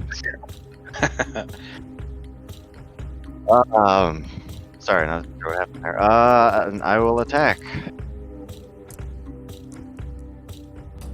That is a nat 3 for a total of 10. I will attack again. That is a 19 to hit. I'm assuming 19 hits. I have a magical weapon, and that is a total of 12 damage, 2 of which is necrotic. I don't have their stat block on me, but I'm pretty sure your first one also hits, Nick. Sorry, what was your hit, Nick? I'm sorry, I was reading other shit at the same time as My first to hit was a 10? Yes, that does hit. Oh, shit. Alright. So that's 12 damage, 2 of which is necrotic. If that matters. No. And I Are your have- attacks magical? Yep, from way Okay. back. So it was 11 and 12 for 23? Is that correct? No. The first one was just the 11? Yeah. And the second one was 17. Oh, 17. Okay, so 11 and 17. 28. All right. You do a good chunk into this golem. You guys as players, I of course identify it as flesh golems. Even in character, you can identify that as some sort of grotesque construct. Let me see. Sorry, do you have hex on this thing, Nick? Yeah, I hexed it strength. That was my bad. I was reading the next area at the same time, which is my bad. All right. I am done. That's my turn. All right, brown bears. They will try to squeeze through this door. Can they squeeze through, or at least one of them? Yeah, the brown bears. So the doors are double, so they're Okay. double doors. So they can fit through no problem. And they can squeeze past the golem. They can't both reach him inside though. But one of them can reach him. Yeah, if he's there, we can do Yeah. that. Do that. All right. Attacks.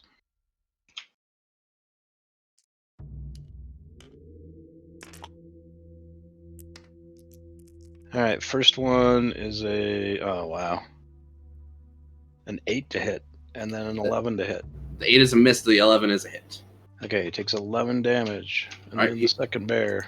You will find that he is resistant to that non-magical attack. Okay. 2 hits. So 8 and 11 is 19 and a half. All right. 10. He's not quite bloodied yet, but you guys are doing a good chunk of damage into this golem. After Hooker, it is the golem. Oh The wait, bears. sorry, I just saw the brown. After the bears, it is the golem. All right. Let me get this hand here. And this thing is gonna double slam. It's gonna put 1 into Aurello and 1 into Zin. Rude. All right. Aurello. Okay, that is a 23 to hit for 13 bludgeoning damage. All right. I'm not reaching it. Damn it. And Zin coming at you for an 18 to hit. Yep. For 13 bludgeoning damage as it catches you square in the jaw. And then concentration check, and then hit points. it'll then be Ashtai up next. Net 18 on the concentration. Very nice. Alright, I'm going to Thorn Whip, and then use my bonus to command tie.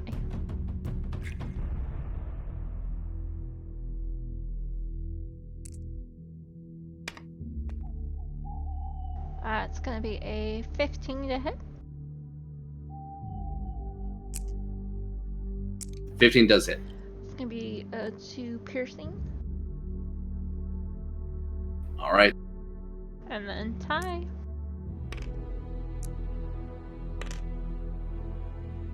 It's gonna be a natural 16,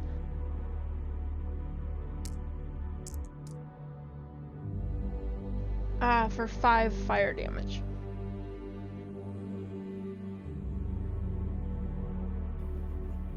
Five fire damage. Okay. You'd find this thing has an aversion to fire. And it starts screaming and trying to pat the flames out. It'll suffer disadvantage, I believe. Well, let's see how long this lasts. Disadvantage until the end of its next turn.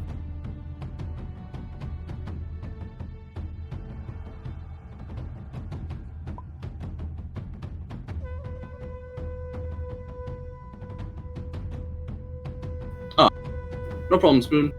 Yep. After Ashtai, it is Aurilla, followed by Rulinan. All right. He's the only thing we see, right? Correct. I'm not gonna rage then. I will just reckless power attack him.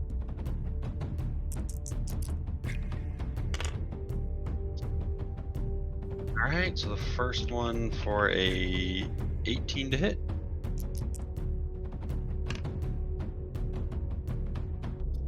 Yes, that is hit. 22 slashing damage. Non-magical? Yeah. Alright, so that'll be 11. That'll bloody him. Next attack, even higher to hit with a nat 17. Mhm. Ooh, nice, max damage. So that is 26. So half 13. Alright, he's still standing. Yeah, that's me. Alright, after Aurilla lands 2 strong blows, it is Rulinan, followed by Whiteclaw and Ferris. I am going to try and knock it prone. Smash my shield into him, and it is a 13. He gets an 11. Prone he goes back. Cool. Nice. 23, and I'm going to use a smite. Okay. Is your attack magical at base? Oh. Okay. Is the smite considered? Yes. Should I do that So separately? do it's a D8 plus your modifier, and that'll be halved, and then the 2D8 from the smite. Nice. 10 damage, so 5. Okay. And then the smite. 16. Ooh, wow. Nice. All right. Damn. Radiant. That will actually kill it. Yeah. All right. Nice. With that second smash, you just finish him with a blow of radiance to the head. Nice. Well struck. I know those are considered undead. No, they're constructs. Oh, they are. Never mind. Okay.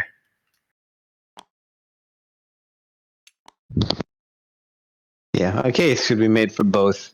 No, they're definitely in one of those fringe cases. But yeah, I think they're listed as constructs. With that enemy going down, does it look or sound like something else is emerging? You guys, or sorry, as you guys, well, I say from where you are, let's stay in initiative. You don't see anything from where you are. Okay. So, I guess, Brian, is your turn done? I think I'm at the bottom. Yeah. Okay. I will do a perception check with my action, just to see if I hear movement coming from anywhere. Blammo. That'll be a 16. Ooh. So you can hear the sounds of like something tiny shuffling near the crates over yonder. There's something inside there. I can't quite see it, but I hear it. Be on the guard. And I would probably bonus action command Ferris to move and dash to climb up to like the next ledge and get me like a high view. So I'll pass it to Ferris. He'll go 10, 20, 25 to get to the wall. And then since he said it's 20 up, he'll use his dash, which is 40, to get up all that 20. And he'll just have another 15 feet up there. And I'll just have a little bit of it held as he looks up. Does he or I see anything that I don't see here? So there'd be two things happening. One, I actually forgot to tell you. So this ballista looks like it was non-functioning when you checked it earlier, and then this one, the one that you just arrived at, looks like it's in much better shape and looks like it can function. You would stumble upon a small robed figure with a squid for a head. Let me get him on.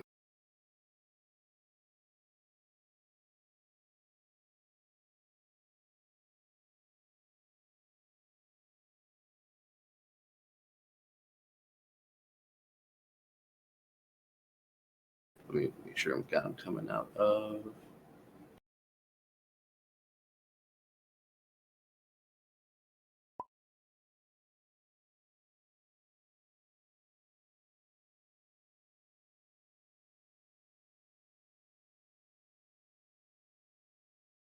It's a big uh-oh, you guys.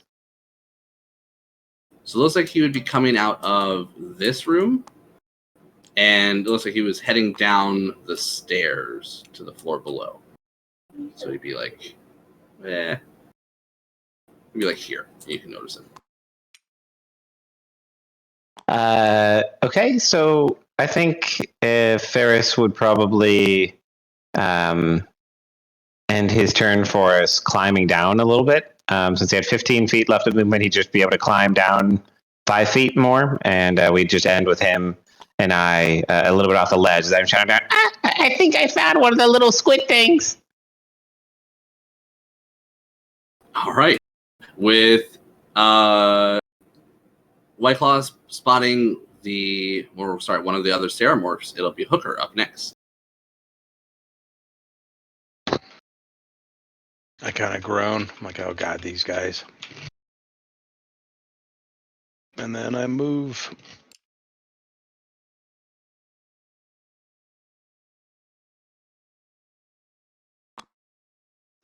To here. Which way is the entrance to the stairs? Is it here or over here?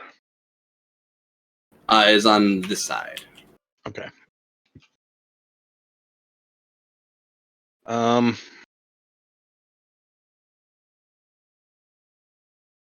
Yeah, I will just dodge here, and that's my turn. Actually, I think this is the bottom. Yeah, I was gonna say it looks like it goes that way. Yeah, you're right. So this is the bottom. Sorry if that affects your movement at all. It doesn't. I was out of movement, so I'm going to dodge there instead of dashing up to my death. Okay. All right. From behind the boxes, you see 3 creepy little creatures coming out from around the corner. It looks like their heads are as large as their body, and they're levitating about 5 feet off the ground. And you would just hear in your head, brains, brains, brains. Give me an intelligence saving throw. Do I recognize these things? You would not have seen these in your time here. These look like little baby Ceramorph.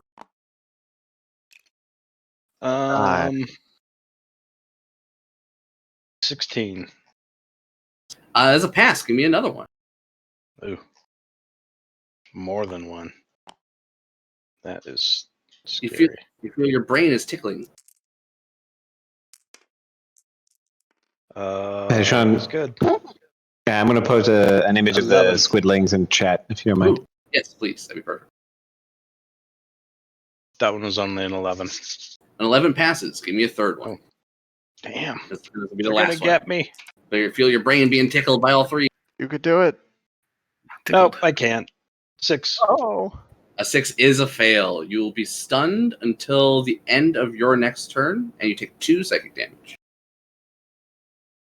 Holy I'll shit. put stunned on my thing. And then the stun will break your conjure animal. Neat. Bears go poof. All right, and then up top, Dreadavex.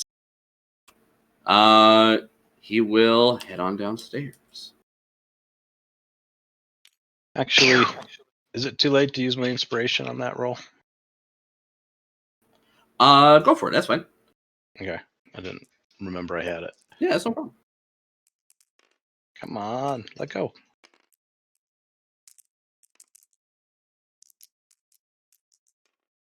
That's a lot better. That's a 19. All right, What was it? I'll put the bears back. Oh, yeah. 19? Yeah. And I'll check off my inspiration.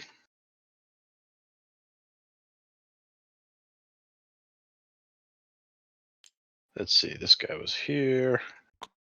This guy was here.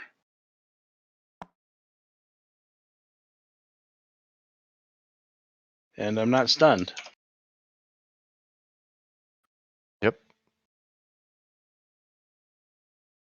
It's All a right. good thing. Unless Alright. there's more of them. There's just 3. All right, this little dude peers down the stairs, sees a giant bear's ass, and then you suddenly just hear the sound of, oh man. This thing will will peer around the corner and kind of notice that the little squidlings are still there and see that the golem has been slain, and it would reach out telepathically. It would see, oh yeah, Hooker, you're not stunned. It would reach out to both you and Zin, and try to plead to you. It would say, it describes its voice, even in your head. Oh god, actually, sorry, these guys speak, oh man, they would actually speak in Gnomish and Undercommon, audibly. Do either of you know that? I speak Undercommon. No, I speak deep speech. Okay. So he would actually call out to you in Undercommon, and he would be a little indignant, and it describes his voice as gooey. I don't know how to replicate that. So talk like that. yeah, just like a mouthful of saliva, just like that. He would ask, or sorry, he would first kind of reprimand you and say it's typical of you toil bread. God, he would whatever. He would just he would insult you in your world. Yeah, essentially meatbags. But ask you to stop. And say that they wish you no harm. And he'll even forgive the damage you did to his experiment. I translate that. Can I That whatever it's called? Insight check. My companion here says you're a slaver, and they took him took him prisoner and kidnapped him. Plus a 21 insight, and I don't trust him anyway.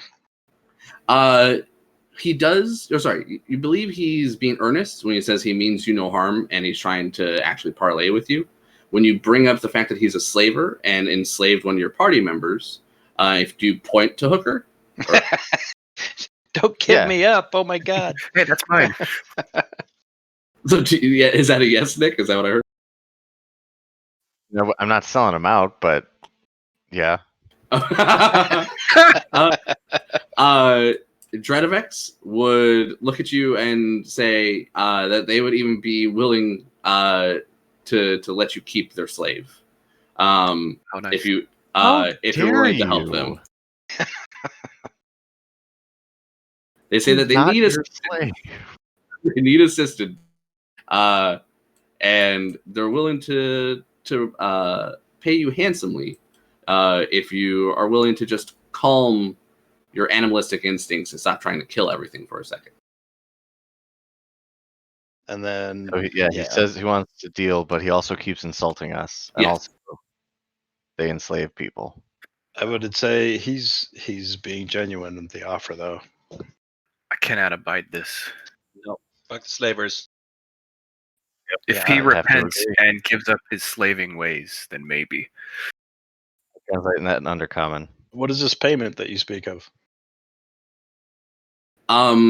He would take out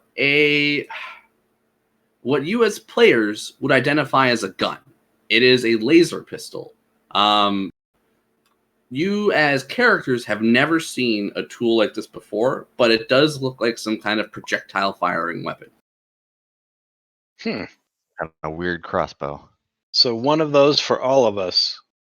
Okay. But we can just take that when we kill them. Ooh. And we kill the slaver in the process. Is he just offering the one pistol or one for each of us? You guys say all that aloud? I mean, I would have said which- the one for each of us I would. aloud to see if he would agree to it. Yeah. If this is being translated, Rulinan is definitely saying that he's not okay with letting a slaver go. All right. With that as the final note, without warning, Dredovex would release a mind blast. Everyone within 60 feet in that cone in front of him, so pretty much everyone except for White Claw, please give me intelligence saving throws. Except the one who'd be best at it. Is it hitting all of us? It is a Oh, 60-foot cone. I fail. 5 more. I'm gonna eat my almost inspiration. Nah, let's use Oh, that was almost good, but then it rolled over. Yeah, I almost had a 17 there or something. Yeah, I almost had a nat 19, then it rolled to a 4. Yeah, mine I was almost had a 9. 20, and then it switched to a 1. Oh my god. Or 2, actually. All right, so Ashley, you pass. So far, everyone else fails. Yeah, this is not good. Mayhem, I need a check. Well, I guess you failed, so your bears go away anyway, so it doesn't matter. Oh, am I stunned? Yes, so this is what it does. Everybody takes 22 psychic damage, and you are stunned for 1 minute. You can repeat the save at the end of each of your turns. 22. Damn. And he's got a gun! And he's got a gun. All right, Zin, it'll be your turn at top of the order. I'm stunned. I get a saving throw.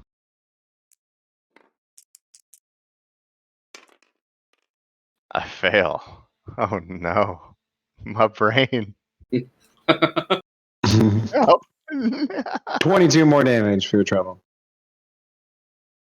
Oh god, no. JK. No. I was like, wait. JK. All right, Ashtai, it is your turn. Can I wake them up, or do they just have to take? Did you take the save? Yeah, I. Oh yeah, you're the passed. only person. I'm who the passed, only okay. person that passed. I would allow a dispel magic to potentially remove this effect. Don't have it. Then no. Well, I'll just blast him with Scorching Ray. Get in a better position for that. Yeah.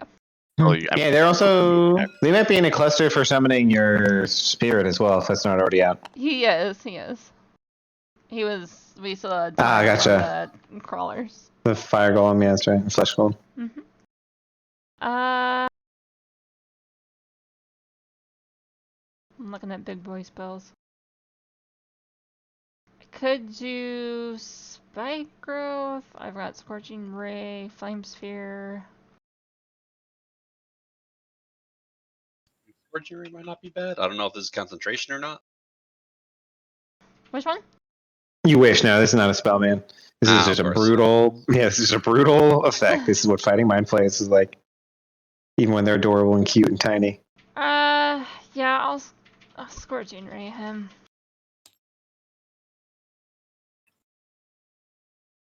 Do these? Does he have to take a concentration check at all? Not a spell. Okay, well, Or that. It's just that's innate to them. well. Okay, not a good roll. Not 19's a good roll. Alright. My lowest is an 11, which I assume misses. I got a 21 and a nat 19. A what? I have a 21 to hit, a natural 19, and then Yes. 11. The 11 is a miss. Yeah, that's what I thought.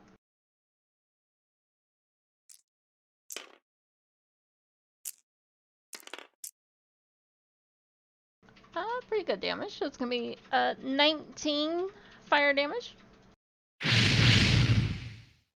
19, very nice. And It takes my bonus is he ties into attack.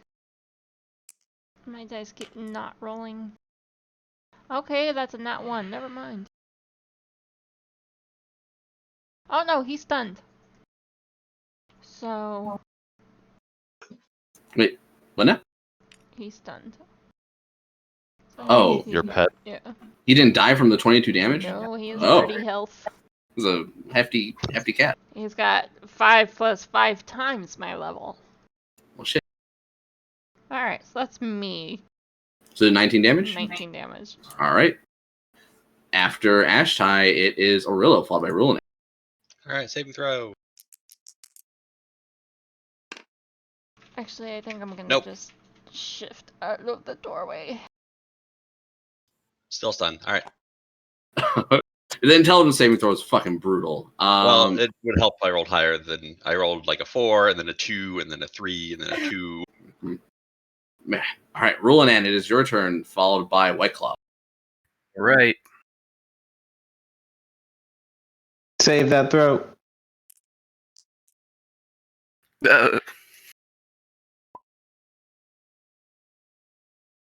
Dos. With my -1. Shockingly, not going to do it.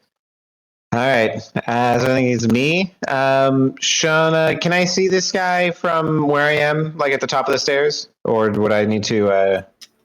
Yeah, I think that's fine. Let me clone a model of him up here. Okay. Oh god, there's 2 of them.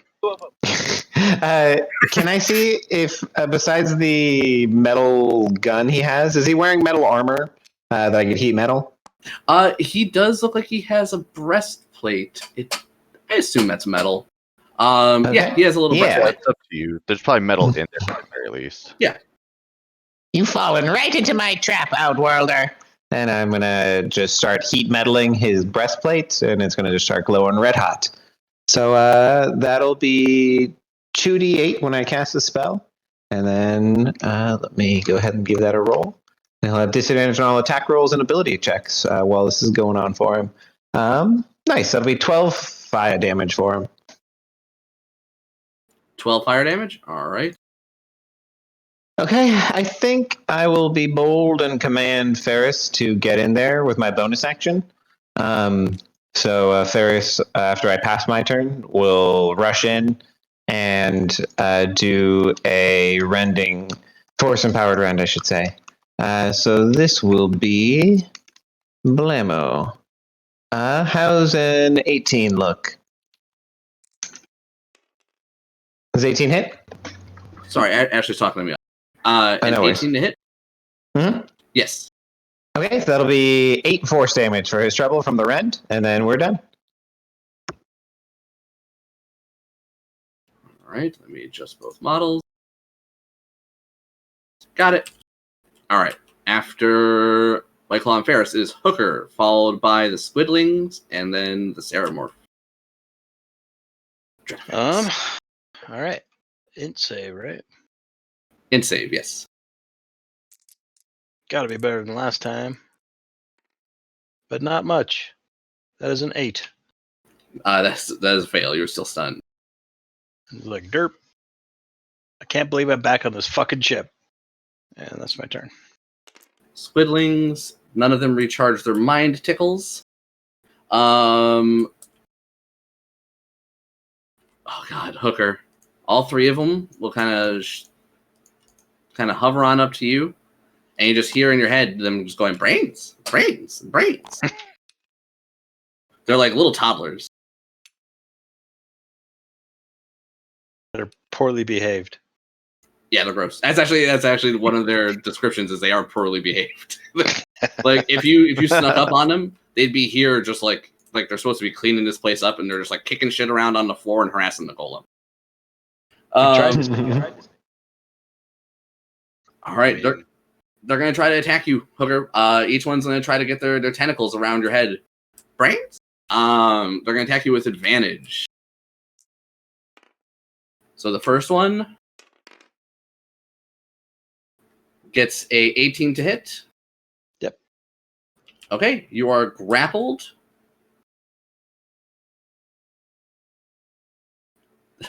It starts.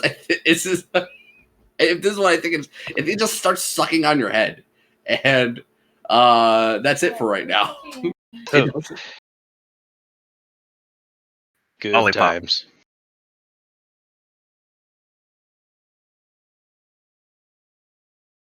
I'm marking that one as grappling. Zin, are you stunned as well? Yep. Okay, these guys. Okay, they're all just gonna try to grab on the Hooker Oh, right now. So we got 17 to hit on the next one, and then the other one is a 14. Does a 14 hit? Not the 14, All right, so we have 2 grappling on the. but no damage yet. No damage. They're both just kind of sucking on your head. Yeah. Yeah, it is gooey. It is then Dredavex, who is heat metaled. Does he take damage at the start of his turn or bonus action? I forget.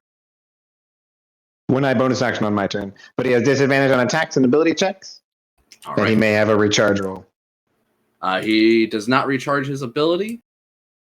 He will see you, and he will try to impose his will upon you. Give me a wisdom save, please, against a charm effect. As he tries to cast Dominate Monster on you.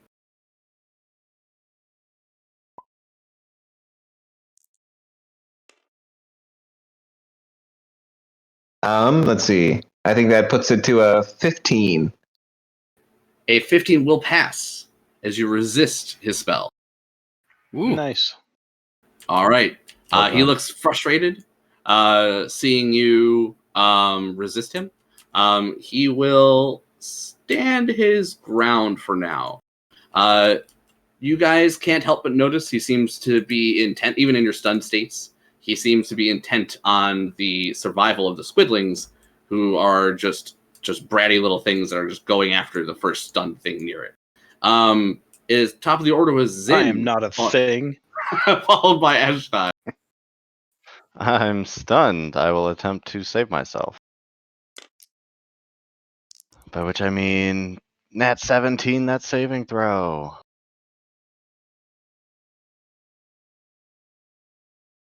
What was it? Sorry. 17. Oh, you were fine. Yeah, you flex out of that and you are no longer stunned. That Hooker.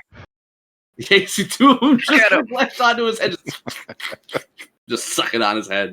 This is not the kind of head I wanted to get. Yo. Some people would say this head is out of this world. Oh, aliens, get it? All right, it's Ashtai, followed by Orillo.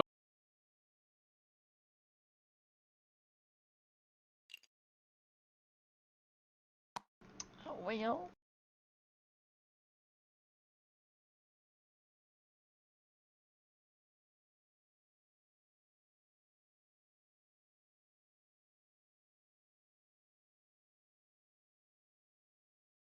I think I'm gonna Thorn Whip one of the little guys. Preferably one of them that's grappling me. Yeah. Alright, that's a 5. Never mind. Well, it's a 12. That might hit them. A Since 12 they're into babies. Into the squidling. that is a hit. Pull him off of me. Yeah, I'm gonna pull one of them off of Hooker, and that's gonna be 5 damage. All right, you pull it over here, and it They're looks both bloody. grappling me, right? Yes, but so you rip one of them off, and that little Ceramorph, or sorry, little squidling lets out a telepathic "ow," and it looks badly wounded after that whip. That'll be Ashtai, correct? Yes. All right, it's Orillo up next, followed by Rulinan. All right, let's see. Oh, well, no, probably not still enough. 13. Let me double check. 13 is not enough. It is close, though. All right, yep. All right, after Orillo, it is Rulinan, followed by Whiteclaw. Okay. -1.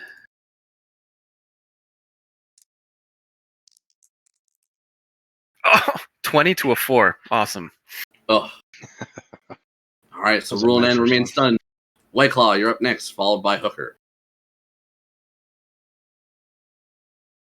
Okie dokie. Would dismounting away from him provoke an opportunity attack? I never thought about that. I think so, but I'm not 100% sure if it says otherwise. Yeah, it probably should. Yeah, so we'll say that, unless you wish to use disengage. No, I think what I'll do is I'll just bonus action to heat metal him again. So let me do some guaranteed damage. Excellent. Do. And you believe the only way he would be able to attack you would be with his tentacles, which are still formidable. You don't need to tell me, buddy. Yeah, I will let my shocking grasp, I think, do a little bit of work for me here. I will use pack tactics and try and give him a little grasp on my way out. I'll pull out a little set of electrodes from my bag of holding and give him a zap. Nice. That'll be 21 to hit. So I'll zap him for Did cantrips get bigger this level too? I think so, yes. Yep, level 5. Nice. So I think that's 2d8 for shocking grasp, so 16. Ooh, very nice. Actually, with that, you would watch his whole body go rigid, and then he would just be smoking and then collapse dead on the ground. Yeah. I should Oh, have no done way. an extra d6 on my thorn whip. Oh, yes. Oh, if you want to do on that, the little actually, one? that's Nice. Yeah, on the little one. Probably enough to kill that little one. I would greedily swipe up his golden little pistol there and just look down at the stairs for my group and say, I got another one. Keep your toes out. This is a big ship. And I think that'll be it for us. I think Ferris will just stand there and dodge since he had no commands. All right. Very nice. Ferris can still move if you want him to. He doesn't need. I don't think he needs to be commanded to move. But yeah, you don't have to. It is then Hooker, followed by the Squidling.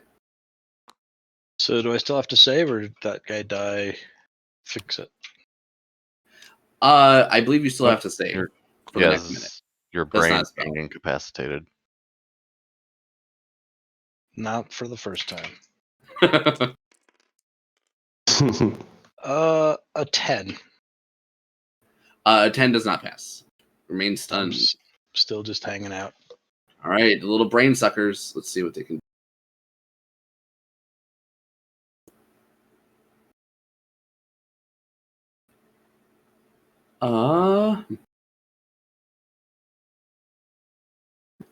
So a stunned creature is incapacitated. All right, this thing is going to try to extract your brain. No.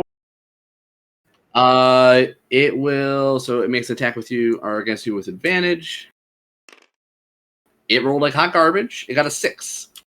So it's just still sucking on your brain, but you can feel that it actually does have some teeth and it's trying to get at you now. The next one nearest it. Oh, let me see. If they recharge their powers. Ooh, okay. So the one that's very badly wounded and the other one both recharge their powers. The very badly wounded one will try to mind tickle the person who whipped it. Ashai, give me a intelligence saving throw, please. And Zin, you just passed out of yours? Yep. Give me an intelligence saving throw, please, as you feel a tickle in your brain. 17. 17 is a pass. That was rude. But that will be a 16. Okay, so both of you hear in your head brains, and then you resist it and go brains, and that'll be the I'm liking this squiggling. imagery. It is then Zin at top of the order, followed by Ashtai. I'm gonna just carefully line up my sword with the one that is grappling Hooker and move my hex to it, hexing its int, and then I'm gonna slash it. Get it off of me! No can do. The first attack is a 9? That is a hit. Oh, sweet. These things are unarmored babies. I don't know. They're telepathic. They could have like mage armor or something. No, you're right. Sorry. That will be 17 damage. Okay, you chop this thing's head off, and you find that its head is still kind of just hanging on to Hooker's face for a few seconds, sucking on it before it eventually goes limp and slides off. And I'll put the second attack into the other baby that's by him. That one was also a 9 to hit. Hit. But with no hex, that is only 9 damage. Is barely alive. Die, you evil babies! Brain suckers. My turn.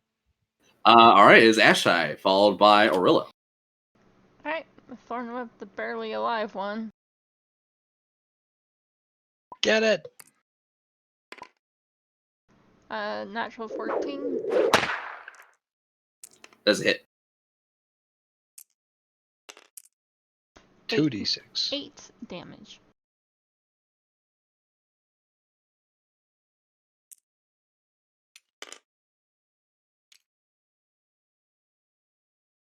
She did the All one right. on me, I think. Oh, my bad. No, the one that was barely alive. God damn it. Finish You it. just want to see my brains get sucked out, don't you? Oh, no, he's dead. He's already dead. Oh, was he?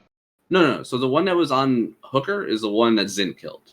That was the one right. that was grappling. That's right. The other one is not grappling. And then you whip the one in front of you, Ashtai, and kill. So yeah, Hooker, don't worry. You're not being sucked on anymore. You're. But this thing is at 1 HP, and it is looking real bad with that. It is Aurilla, followed by Rulanan with more saves. Woo! I actually save out of mine. All right. Nice. Flex out of it, and you regain your bearing, and you see that there is a dead squidling in front of you, along with another one just further in the room, and then you see the dead form of Dredavex. It looks like he's been very badly burned. His armor is red hot from heat metal.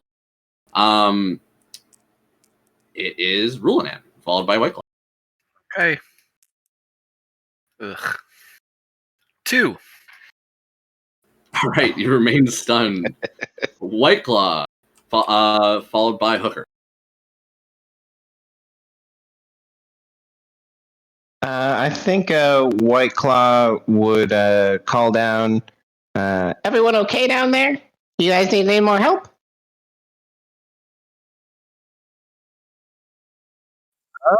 Yeah. Yes, we could use some help. Hooker's still out of it, and this little fucking thing's trying to suck his brain out. Okay, so I'll command Ferris here in Draconic. I'll say, Ferris, just keep an eye on things up here. Let me know if there's trouble. And I'll just dismount and then move half my movement speed down the steps. And then Ferris will just be dodging and keeping an eye out for stuff on this level. I think he'll keep an eye on the 3rd level, just suspecting something coming down from the steps. So he'll just kind of be at the foot of the steps.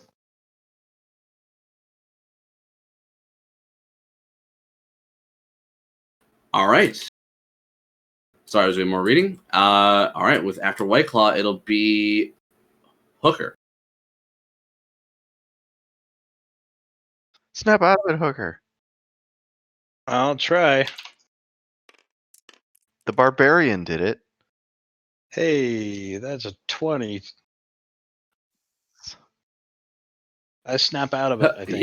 Yeah, you absolutely do. You flex out of that and regain your bearing and see this gross squidling just trying to reach his tentacles out at you and try to get purchase on your head. It is then going to be the squidling's turn. Do I have movement? No, you take the save at the end of your Okay. turn. Got it. This thing will try to attack you with its tentacles. You got a 12. I assume that is a miss. That is a miss. It just like it goes brains, and that'll be that. Up top. Give me one more. What's this fella's name? All right.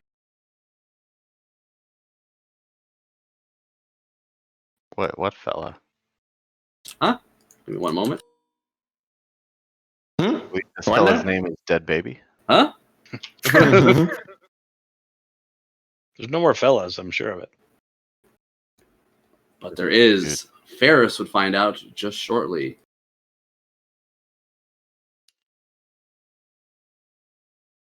Coming down from the 3rd level. Coming a blasting would be, what's his name? Vorin, with a laser pistol in hand. Blast, blast! He lets loose a shot at Ferris? Ferris. Dodge? Yeah, he'll dodge for his life. He's got a 15 AC. That's good because it was a crit, but the other one is still a natural 17. Ferris, no. Ferris gets struck for 12 radiant damage. That'll be Vorin. It'll then be top of the order with Zin. Okay, you guys would see that though he doesn't have like any language, Ferris would like let loose his little alarm here. All right, I will. That was cool. I will attempt to murder this baby.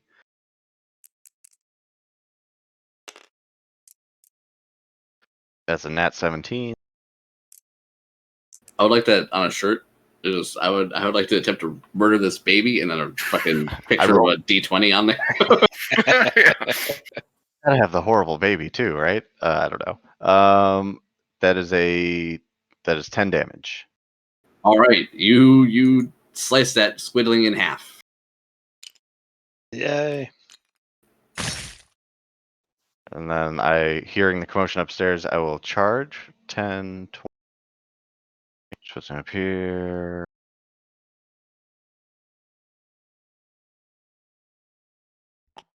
As I die, alien scum, and I will put a hex upon its intelligence. That doesn't make sense. I'll put a hex upon its dexterity? Dexterity.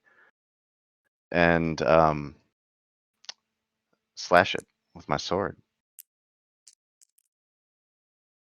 Fuck. 15. That is a miss, just barely. We got off on the wrong foot. Please don't mind blast me. It's my turn. I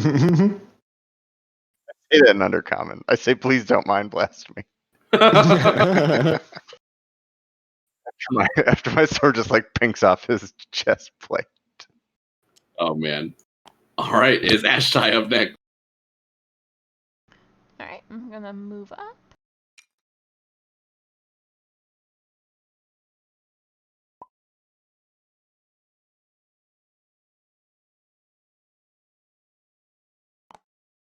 And I will. What do I got?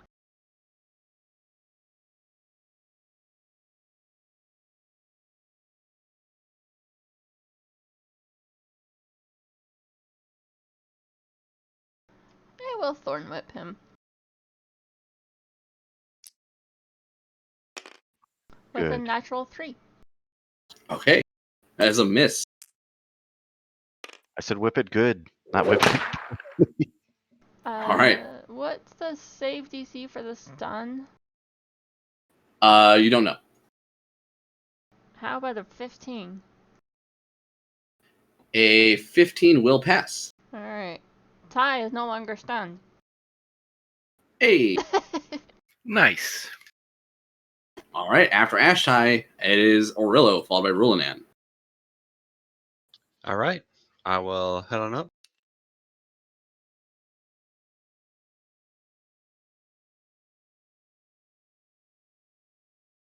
You take up the whole damn stairs? No, you don't. Get over. Yeah. I don't know. It kind of looked like it was only one square, but either way, Doesn't matter. I push out of the way. squeeze it is. And I will rage. See what happens. Do we have to squeeze here on the stairs? Yeah, it's tough. Sorry, They Asher's look like talking they're about, like- 5 feet wide, but like on the seam. Yeah, it's hard to tell. Oh, sorry. So, where are you trying to gauge? Do we have to squeeze on the stairs here to be side by side?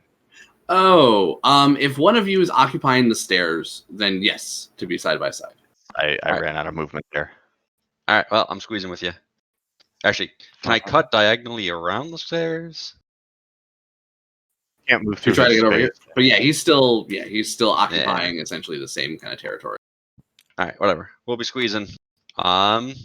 Yeah, and as I get angry, vines and flowers start growing all around.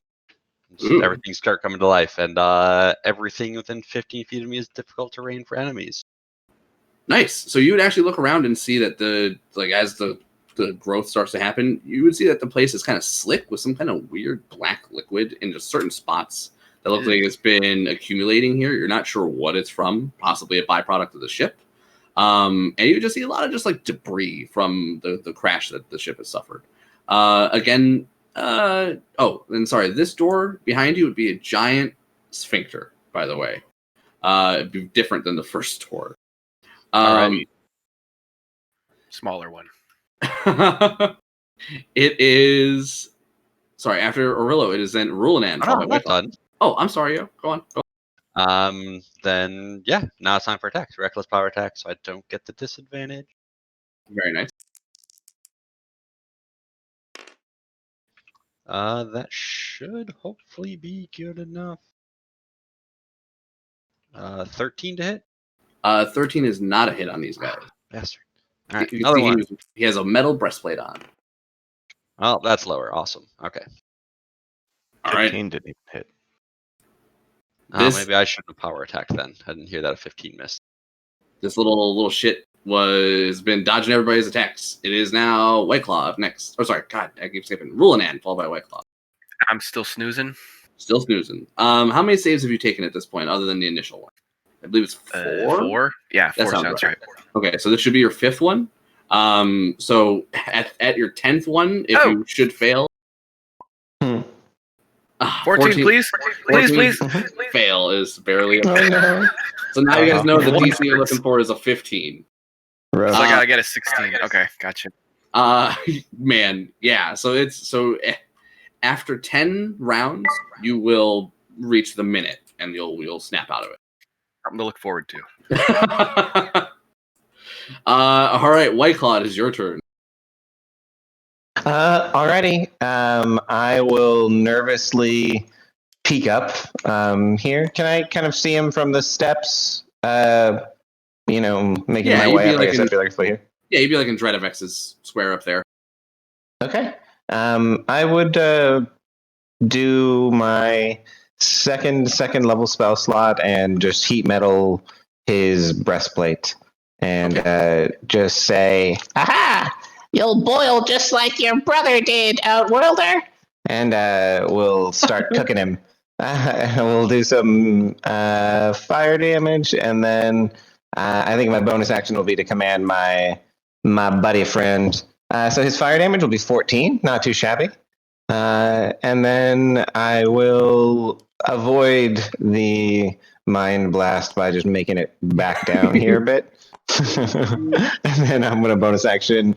I'll have Ferris. Gosh, can he really get to them in any possible way, like climbing around or anything like that? Otherwise, I would allow you to get behind him if you have enough move to squeeze past him. Okay, he has 40 feet of movement.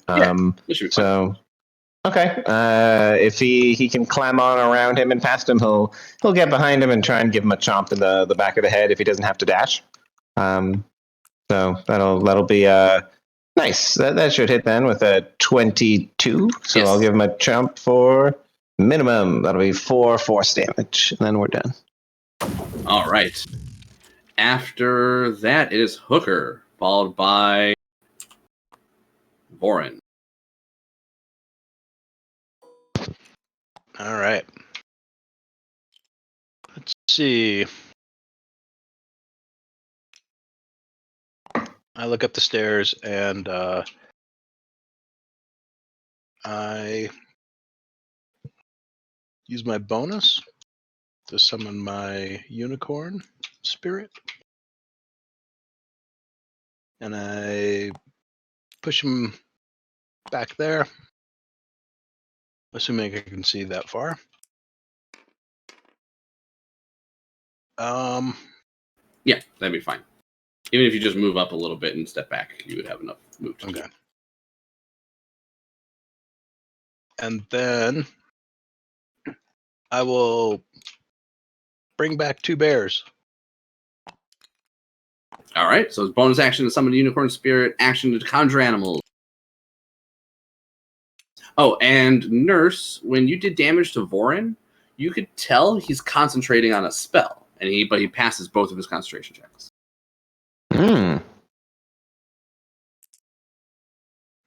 The bears roll initiative at a big 2. So they're way down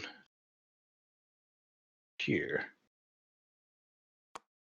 They have no dex.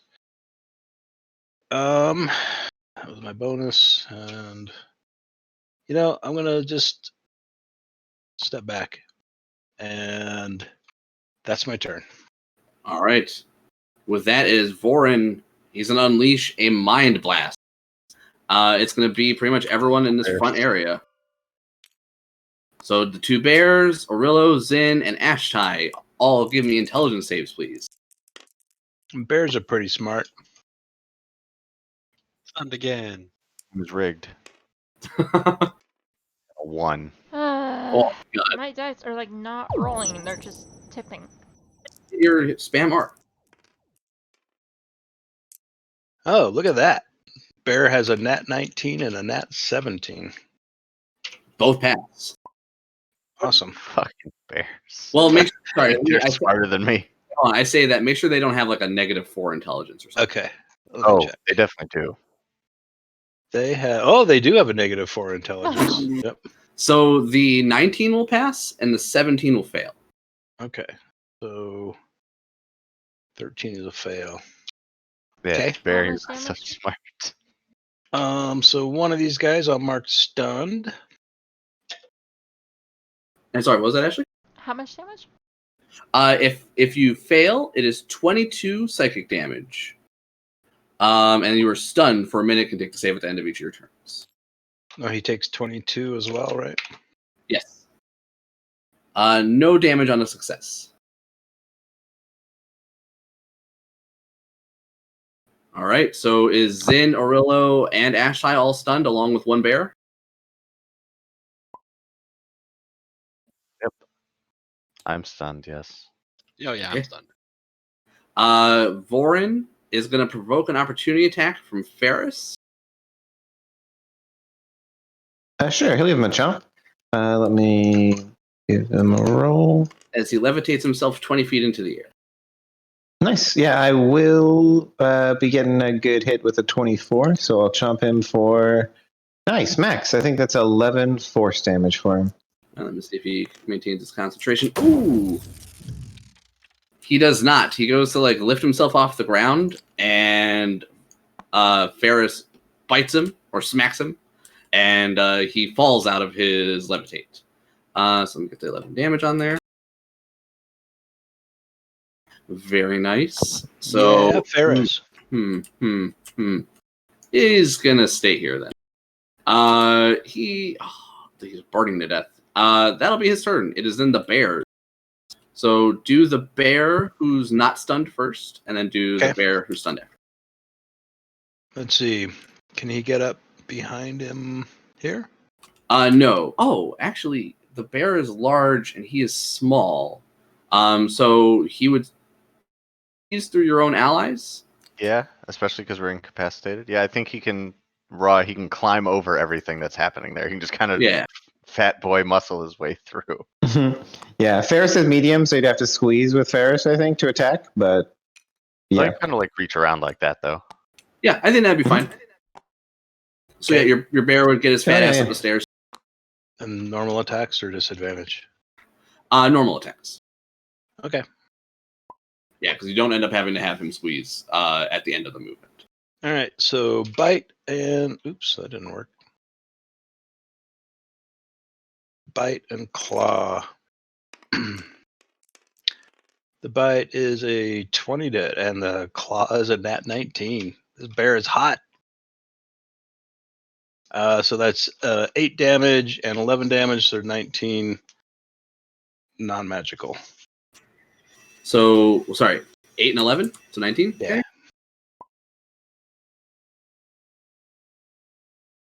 Okay, he is bloodied after that. Rawr, the bear roars. And then int save on the other bear? Correct. And that's at the end of his turn. And then it'll be Zin up next. Right. And he rolls a 4, so he's still stunned. Okay. Zin, also stunned, will drool a little. And then snap out of it with a 17. Ooh, very nice. Zin, you come to. It is now Ashtai, followed by Orilla. I too am stunned. No, I gotta save.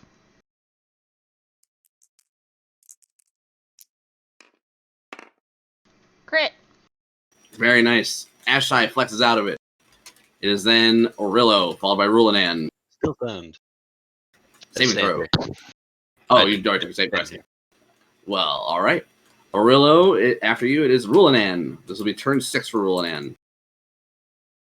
Righty. 16 or higher.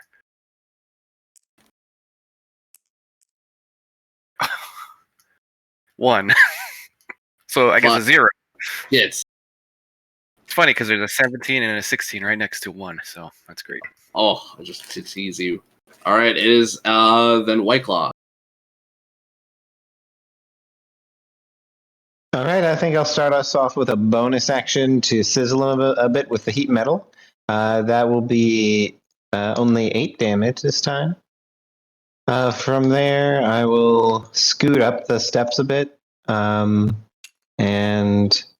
I think with pack tactics, I should be able to give him a double pop with sharpshooter with advantage. So I'll just give him a quick 1-2. So the first shot here is... Ooh, another crit. Not too shabby today, these dice. Nice. All right, yeah, that'll be 24 damage on the first one. Ooh, you get him square in his squid brain, and after shooting a profuse amount of like purple jelly out of the wound, he sputters and dies. Nice. Ooh, nice. Very good. Yeah, I will end my turn there and just kind of look around at a bunch of my drooling comrades and roll my eyes a little bit. Like, what's wrong with you guys?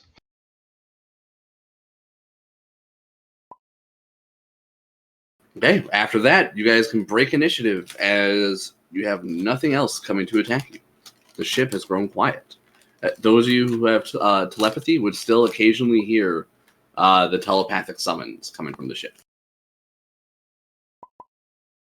I move up. So when I feel it like on the floor above, a floor below this floor. What, the signal? It's Yeah. coming from the ship itself. Okay, it's just okay. Well, we should keep investigating ever higher.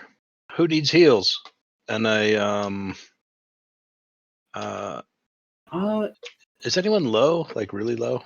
Yeah, I I'm- took Yeah. 52 damage. I'm Okay, just bloodied, I- but my brain hurts. I drop a healing spirit and my aura is out. So for each heal, everyone gets 5. So that's going to be 25 health.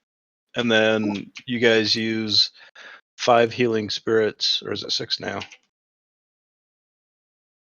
Are we out of It's- combat? It's based on your wisdom mod. Okay, so Yeah, we are, still Ryan. 5. Okay, so I can move. I would use one of the 5 charges. Who else wants to use one of the healing spirit charges? Or wait, No, actually, just with the some people don't. with a 25, that tops me, so I don't need to use any of them. Yeah, I'm good too. Orillo can use them since he probably has the most HP to regain. You have to regain 52, so I will take whatever people don't. Dan's crazy barbarian, man. Dan. Need 11 hit points. So you tacked on the 25 for me? 25, so then I Okay. would be down 27 still. Okay, so there's 5 d6s you can roll, unless somebody else wants one of the d6s. Who gets the 25 hit points? Everybody? Everybody, because of his unicorn spirit. Cool. Yeah. So I am at full 70. with that. I don't need the actual spirit.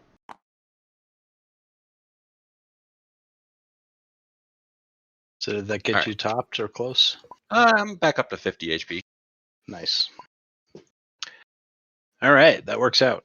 And the bears are healed. And do I have to keep rolling to get this guy? You can wait a minute, and it's fine. Putting a healing spirit down gets rid of the bears. I've I noted the first laser pistol since I picked it off of Dredipix. Who picked up Vorin's pistol? That's the one that I think has 49 of 50 shots left. No one yet. Okay, just for notation's sake, I got the 50 at 51. Okay, but I would definitely loot him. Actually, since my stun had worn off, I guess.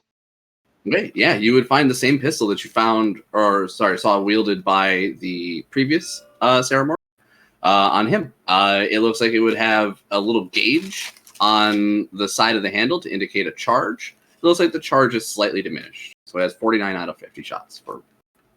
Nice. I like to. We have 2 of those? Yep, one is full and one is nearly full. You're not sure how it currently works. Neither of you do. Mm-hmm. We saw it shot once, though, right? Yes, you can take checks to learn how to use it. So we know at the very least it's a ranged weapon. Yes, and you can tell the damage that Ferris has suffered was radiant damage. Yeah. All right. Is it an Arcana check to figure out how to use it? Let me bring that up. Okay. And I would probably, before figuring out how to use it, just be like searching the lower area, which seems like a cargo hold. Wait, it is a raw intelligence check. Okay. And sorry, you're going to be searching the cargo hold? Yeah. Okay, so here, give me the check first, and then we'll have you search the hold. And I'll give guidance to whoever does the int check. Well, good intelligence, but I didn't roll the best. But I'll take guidance. It's a D4. Oof. That'll be 11 total. With an 11, it looks like you're unable to figure out the technology. How often does it say you can take this check? I think you just take it over and over. It'd be up to you. So you could allow it once every so often, like once a day or something, of or 8 hours of experimentation, anything like that. I would say. I would say even just giving it if you're determined, I would allow you to even do something like every 10 minutes. It'd be fine. We all pass around. How do you make this thing work? And point at each other's face. Oh god. They seem to like to suck on things. Maybe you suck on this end and make it work. Oh no. I saw it fired, right? Doing weird sounds. I would have no use for it, and I will give it to White Claw. You seem much more interested in this than anyone else. It escapes me for now, but I think it's some kind of firearm. The ones I'm familiar with use magic powder, but yeah, I'll have to tinker with these a bit. For now, let's search the area. I was interested in a gun just because, something to do while I'm concentrating on something else. Brian, your Discord's broke, dude. We're hearing your computer sound. Yeah, that was weird. Yeah. So White Claw, how long would you spend down in the cargo hold while the rest of the group was up top? I guess as long as it would take to search the area. I'd have Ferris with me to help me get to the hard to reach places. Okay. We'll say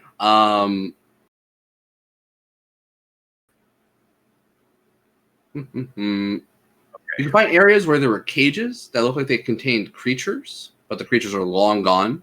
You identify that there are 4 cages. You would have only counted 3 carrion crawlers outside. On top of that,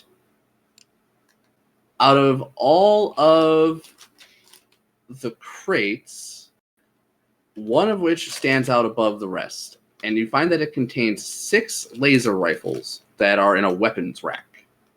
3 of the rifles look like they are not serviceable. They have been dismantled and are non-functional.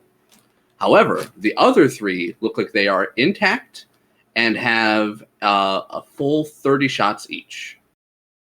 Woohoo! Cool. All right. I would go for damn. a rifle. Okay.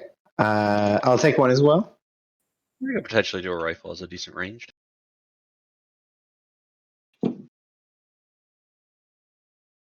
So we need to figure out how Okay. it Anything works. else down there? I.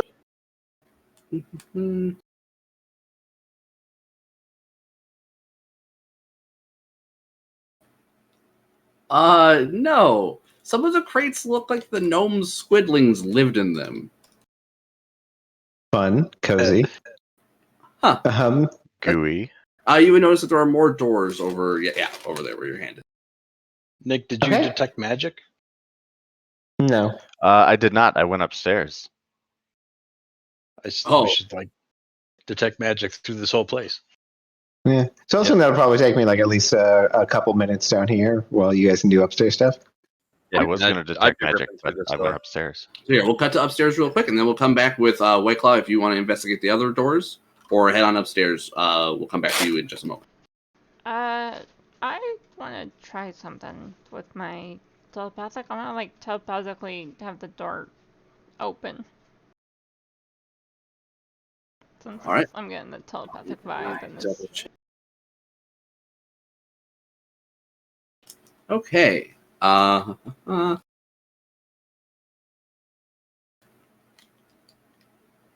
Yes. Okay. So this door would open with your telepathic command. Very cool. Alright. Convenient. Okay. As you peer into this room, it looks like a maintenance room. You see crystals protrude from the chitinous ceiling of this oddly shaped room. Some of the crystals are lit, and others are flickering or burned out. Plates of chitin have been pried loose from the walls in places, exposing cavities filled with tangled masses of black tubes. Scattered across the floor are unusual-looking tools. Oh, and I'm sorry. There's 2 more items on those gnomes, on the Ceramorph. One of which has a small black metal box the size of a bar of soap. I would be on the lookout for that metal, but other than that, And I believe the other has a 6-inch long black metal rod with a button on top.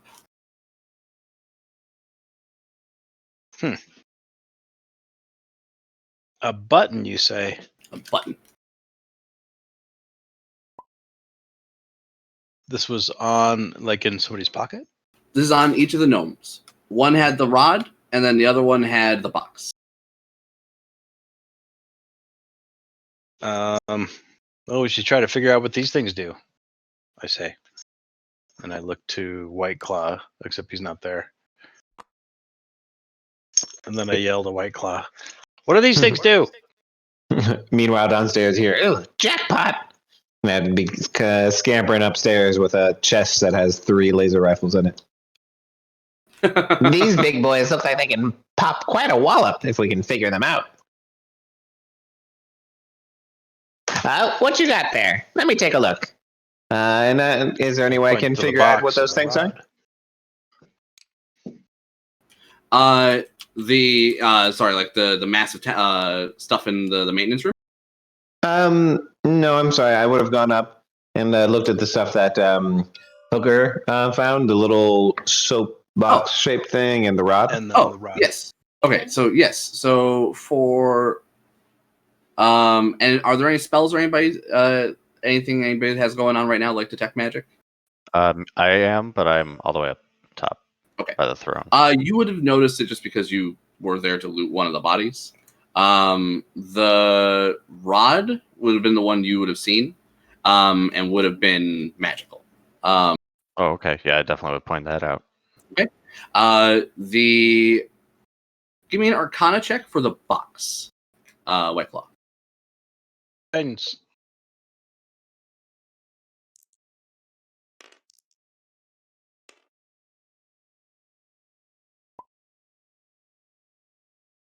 Okay, you believe it's some sort of detector. You're not sure what it's supposed to detect, though. And whatever it is, it must be very important to the Mind Flayers. And I wouldn't have any. I have seen these while I was a prisoner. No, you would not. Yeah, your time as a prisoner would have been mostly spent in stasis in a cryo tube. Oh, okay. You're in. So, yeah, I would kind of like just be saying out loud then to the group. What was it that the stress signal was repeating? They're looking for something, right? I think this thing was to help them find it. Probably whatever this Okay. ship needs to go. I think you mentioned something about a psi crystal. And look at sounds Ashtai familiar. to confirm. Yeah, would it still be talking to me in a language I don't know, or? Yes. But I believe the one person who knew what it said died. Yeah, I thought he told us, but I don't remember. I thought he specifically didn't tell you. Okay, that's true. Oh, really? Okay. I thought we knew that. My bad. Then I That's probably all would good. not name drop the psi crystal. No, that's okay. Spoon, I believe that's correct, right? I think your character held on to that knowledge. Yes, I don't believe I brought that up. Okay. So yeah, you guys, it would just be speaking in a language you're not familiar with.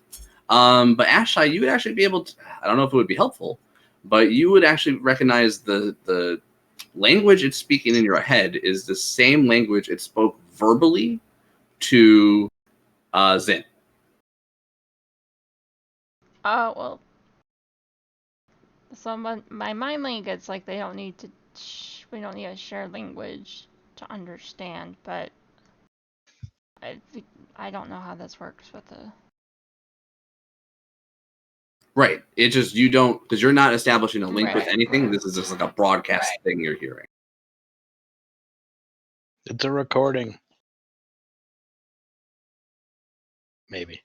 Yeah, you believe so. That the way that it's that the frequency at which it's coming out, you believe it is like a distress warning. So it sounds like undercommon to me then. Or, Yes. Okay. I would call that out. Makes sense. It'd be the most likely language for someone on our realm here to understand. Can I try to repeat a word? Like try to repeat words? Sure. Give me either an intelligence check or like a performance check.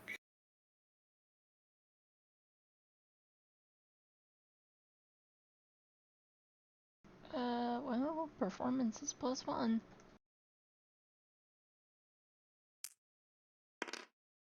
Crit. Okay. Ooh. Hot damn. Okay. So you remember this is the distress call, and Zin, you help translate. It takes you guys a few minutes, but you get Nautiloid down. Emergency protocols enabled.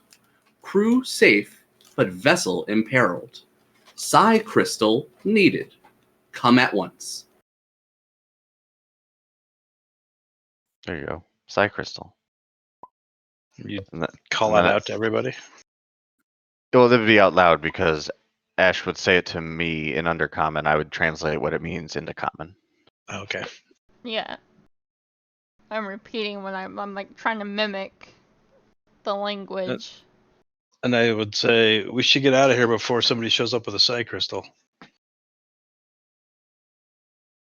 What the hell is a and psi then crystal? Not so fast. This ship's gonna die soon, but Do we want to help it along, or maybe try to save it? We should at least see whatever else it has in it. We haven't checked everything in here. I mean, if we Well- can command the ship, that is quite the find. Miss Fire Lady, you can talk to mines, right? I think this thing's alive. Remember, I shocked it. I can shock one of you guys again if you need a reminder. There's a throne up here. Yeah, it looks like the helm to a ship. This is what you see, Nick, real quick. If this affects you, what you guys are going to do. You are on the bridge. Suspended from the ceiling of this high domed chamber is a complex lattice of bioluminescent jellyfish that use the glowing tips of their tendrils to form constellations. A high-backed chair with short armrests capped with spiky blue crystal orbs tilts up toward the display. A panel on the starboard wall lies open, exposing a pulsing tendril of flesh embedded with crystal shards. So that's weird, but this must be how you control the ship. You sit in that chair and then, I don't know, tentacles. Well, I don't have any tentacles. No, I think it provides the tentacles. That's right. Tentacles included. It's much Side like crystal. them sucking on my head. I'm gonna sit in the throne. Or the Well, helm. I call out, or I suggest that there's not a psi crystal here, and I don't know what a psi crystal is. Do you know? Because I don't think we can make the ship go without it. Can we do a check to determine what that might be? Yes, was it? No worries. I rolled well for whatever the check is. So, are you sitting in this thing? Yep, I hopped up to sit in it with detect magic going. Okay. God, how do you learn how to use this thing? What do you do when you sit in the chair? I'm not sure. There's no like hand controls, right? So it's a high-backed chair with short armrests capped with spiky blue crystal orbs that tilt up toward the display. Oh. I would kind of mess with the orbs, see if they can tilt or rotate or something like that. Okay, please give me a Constitution saving throw. Sweet. Not at all what I was expecting, but Just watching.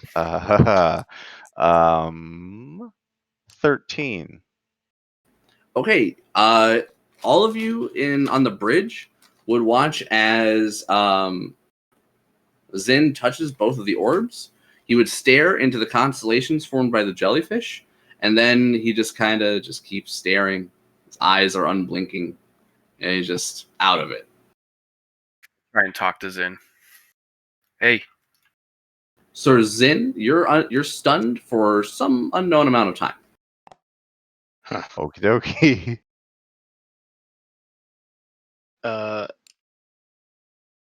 So one of the things we were trying to take a check for was if we had a way to know what the psi crystal was. And I'm sorry,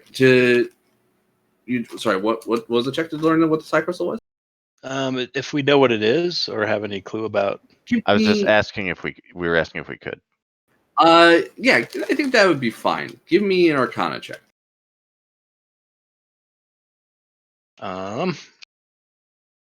Let's see. Are you better than me, Rulanon?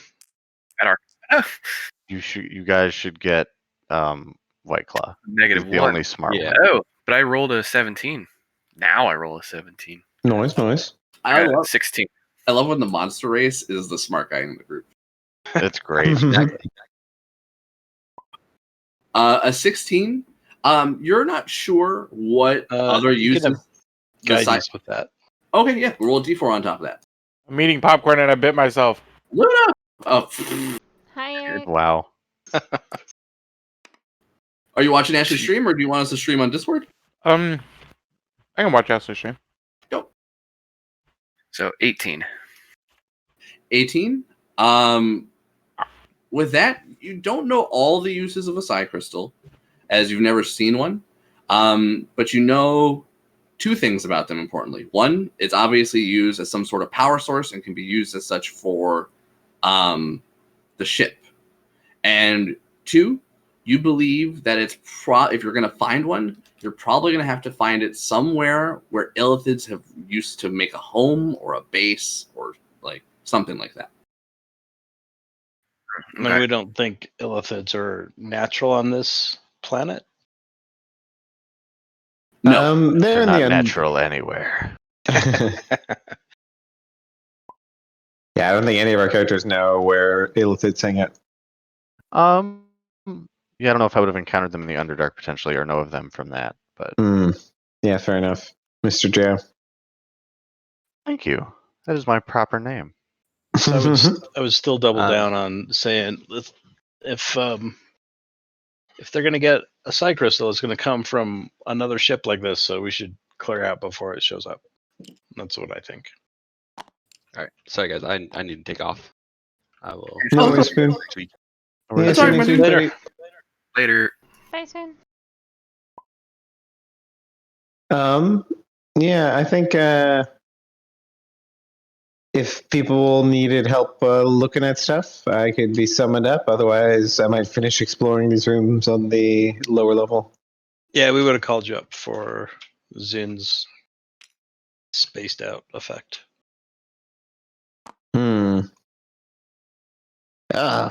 It's like when they blast him with psionic energy. I think this thing's probably meant to be used by psychic people. I would take a look at it and see if I can figure out anything about this thing that they maybe haven't already. The rod? Oh, no, not. All right, I'm reading too much at the same time. That's The my bad. throne was like a No, you're Arcana good. check. Yeah, I guess just on the throne, just trying to see if there's something that they haven't figured out. You would see that there is a purpose to the strange pulsing tendril of flesh that's extruding from the ship's open wall. That hangs above this helm. Ashtai,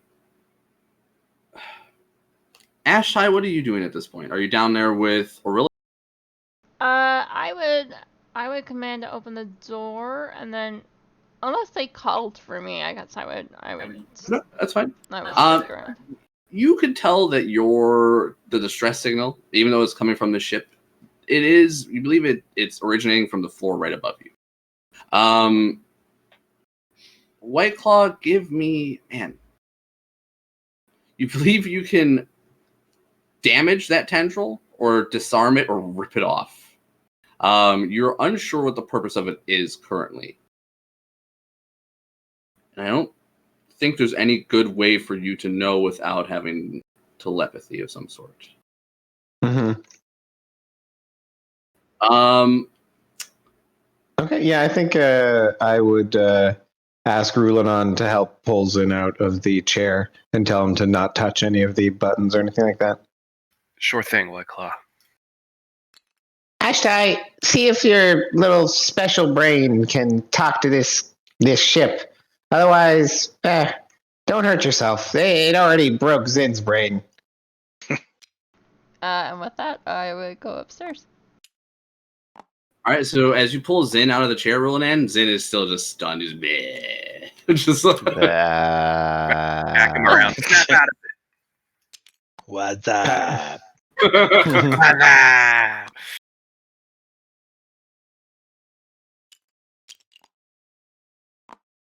All right, Ash, are you getting in the chair? Yes. Touching the two blue orbs? Okay. I would I guess I would sit in the chair and then try to just telepathic, if I can do a telepathic probe almost with my mind. So, the chair would not respond to you innately, but you would feel up this close that the distress beacon is coming from that protruding, pulsing tendril of flesh that's hanging above you. I would try to turn off the distress signal. It does not respond to your commands. I will touch the tendril. It's pulsing and fleshy. Slice it. I guess I would point it out. I mean, like, this is the one that's causing the distress signal. And I pull out my thorn whip, ready to thorn whip it. We can quiet the ship down and let it die in peace. Yeah. Or perhaps save it for our own use? Not without a If side you can crystal. figure out that, and if you can figure out how to fly it. Telepathic ship, telepathic lady. No side crystal. We could lay an ambush for the ship that shows up, or whatever, if somebody answers this distress beacon. That could take who knows how long. Yep. Yeah. Best bet is to keep the detector with us and keep going about our business.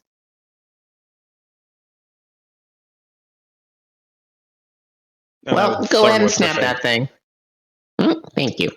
All right, if you're whipping it, I won't make you take any rolls. If you just take it'll take a certain amount of time. You hack off. I guess you just whip it until the tendril just pulses and rips off from the wall. When it does, Ashai, you would find that the distress signal stops. Huh. All right. Can I ask the ship how much time it has left? You try. It does not respond to you. Okay. Would you like to touch the orbs like Zin did? Yes and no. He's still drooling on the floor, by the way. Yeah, just just stunned though. Yes, I will touch the orbs. All right, please give me a Constitution saving throw. You can do it. You're brave and foolish. I am. It's all right. I was brave and foolish. And look how I turned out. It would be blessed. It would have to be blessed. It's going to be an 18. An 18 will pass. You resist the stunning effects of the chair, but find that you are still unable to do any controls. Okay.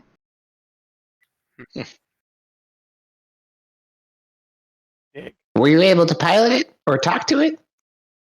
No response. I think we need that crystal, though, right?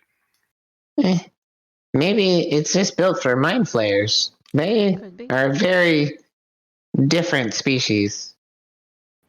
Yeah, you believe what White Claw is saying to probably be correct. A lot of these controls would not innately be usable by most people.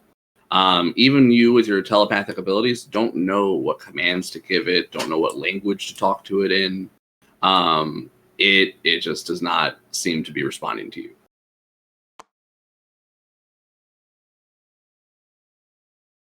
All right. I think after that, while Zin's still recovering, take a look in any of these other rooms that need a search in here, like this one. Another fleshy doorway leads into, let's see this. By the way, have I seen anything that looks like that metal that we got paid with or whatever? Or we found some. Oh, we got from the cart. Yeah, we found alien metal from the picnic basket. Yeah, that was from this ship. Yeah, so some of it looks like it could be the chitin from the ship, and some of the pieces look like they could have been parts of a gun. Okay. Not the ballistas or whatever these are. No, one of the ballistas is workable though. The other one is repairable. But I can't salvage metal from them, or whatever that is. They're not made of the same material. Oh, nothing. Yeah, right. They're not made of anything particularly fancy. They seem to be either some kind of steel or wrought iron. But I think I can harvest this from the outside of the ship as like a the alien metal. I mean, if you, it'd be like chitin. It'd be like animal parts. So I think that would be, if you're looking to use it as a substitute for metal for any of your armors or shields in crafting, I think that would be fine. Yeah. Yeah, I think that would be totally fine. It'd take like an hour to find a bunch of pieces and pry them off that you think are that would be nice and usable. And yeah, especially if you have White Claw do it, you can do it for on the cheap. Nice. It'll take a while, I think, but I mean, Yeah. Well, once we've checked out the rooms, that's what I kind of want to do. And I point that out to White Claw. okay. White Claw, you and Rulinan would be opening up. Okay. So that door would not respond to either of you as you approach it. You've noticed that all the doors have opened for Ashtai. Okay. Ashtai, you want to try? Yeah, I'll telepathically ask the door to open. Okay. When you get within 5 feet of the door and do so, the door opens. Inside, you see that this domed chamber is full of clutter. A lot of it is piled atop a table with 1 foot high legs. Behind that table is a 5 foot diameter crystal sphere mounted atop a low stand. 5 strange glowing gizmos are attached to a chitinous wall 7 feet above the floor. These devices look like the tips of metal wands held in pincer claws.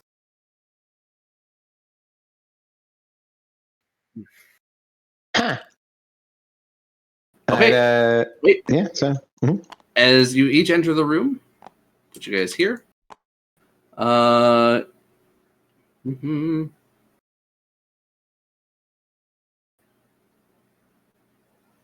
Please roll initiative. Oh. Do I have to roll initiative? No. Cool. So at this point, I might as well tell you, if I haven't already, you're stunned for 10 minutes. Oh, okay. That's not as bad as I thought. Alright, I rolled great for all the RP, and then I net 2 my initiative. That's the way it goes. Both did? We both got 2s. Have a -1. Nick, can you roll for Spoon? Oh yeah, no I problem. guess he would come up And with. Mayhem, roll everyone initiative else. too, please. Will do. I had I ninja'd. guess he would be up for It's all good. We'll put Urlo up here with the one by the door.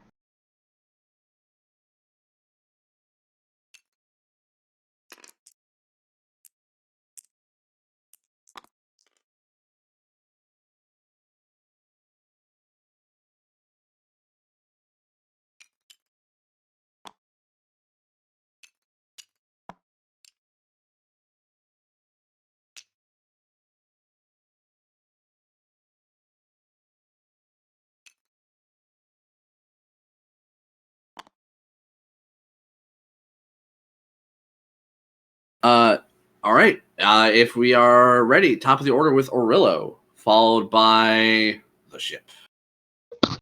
So I've seen no hostile action. So Orillo senses danger, but he doesn't see the source. Arillo just kind of says that as much and dodges.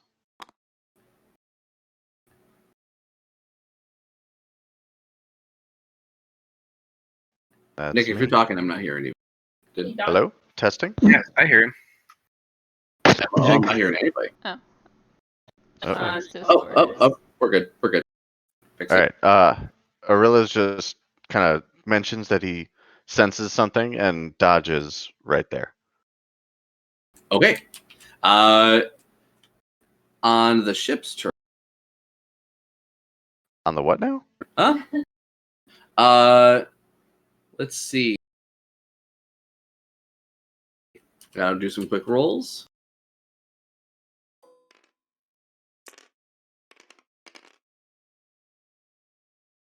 Okay, we have 3 into Rulinan and 2 into White Claw. White Claw, 2 dexterity saving throws. And Rulinan, 3 dexterity saving throws. As the 5 gizmos on the wall all start pointing at you two and unleash beams of radiant energy.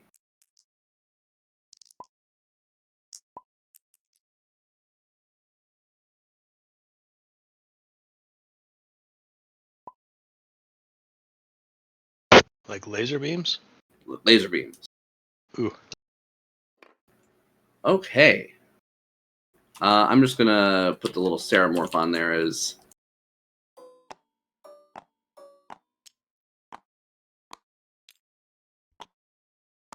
But these aren't those creatures, they're the laser beam things?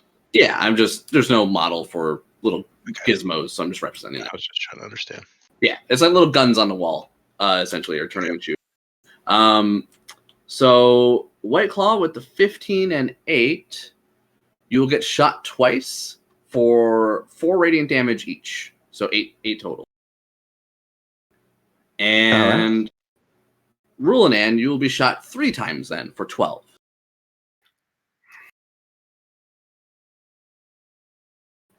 All right, White Claw, at the start of your turn, you find that they do it again. God. This time, it'll be 2 into Brian and 3 into White Claw. So 2 into Rulanan, 2 dex saves, 3 into White Claw, please. 3 dex saves. Okay. I got 2 single-digit ones and then a 16. The 16 passes, so it'll be 4 damage twice. Ooh, I rolled hot. Rulanan with the 19 is a pass. What's the other one? 17. Also a pass. You take no damage from either of your shots. White Claw, it is your turn. Sorry. So you find that they are shooting you even out of their own turn. Mm-hmm. Okay, what else would I see in this room? So it looks like those gizmos are attached to the wall above a crystal sphere that is mounted that's set on a 5-foot diameter table. No, wait, sorry. Behind the table is a 5-foot diameter crystal sphere. So this thing is one big sphere. On top of the table, it's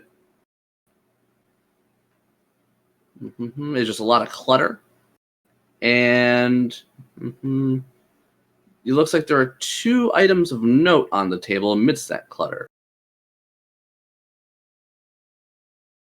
One looks like a monocle from where you are, and the other one looks like a coif. Oh, that looks like it's... Oh, sorry, let me rephrase that. You see a giant slug that looks like it's shaped like a coif. Oh.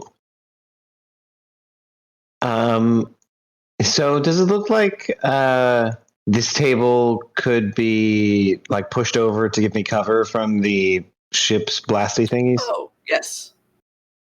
Yeah, you can get 3/4 cover, especially since you're small, if you flip the table. Okay. Well, and if you go prone, I think even full cover would be fine. Okay, yeah, I think I would just use like my free action to just scoop up one of those things off of the table, whichever one. Okay, not the slug. You said it's not a coif, so it's a monocle. So I'll get one on a monocle, and then I will say ew, and then just shove the table over, regardless of the fact that the slug's on it with my action. That and a bunch of just garbage just spills onto the floor as you grab the monocle. You try to go put it in your pocket, and you find that it's sticky and gross, and you just kind of have to like flick it off your finger before you put it away. Harder to lose, I guess. And then just I guess flop on my belly here and tell Rulanan, get out or get down. I think there's a weird slug that I just flipped over. All right, I think I'm all done. All right, after that. Okay, after White Claw, unless Ferris wants to do anything, it'll be Ashtai up next. Oh, no, sorry, I see Hooker on there. Let me scooch everybody. Oh, is it me? Yep, Hooker's up next. Oh, crap, hold on. At the start of Ferris's turn, more shots. Rulanan, you and White Claw. White Claw, you're taking cover, correct? Yeah, I ended my turn on my belly, so... Okay, so these are all going to be shot at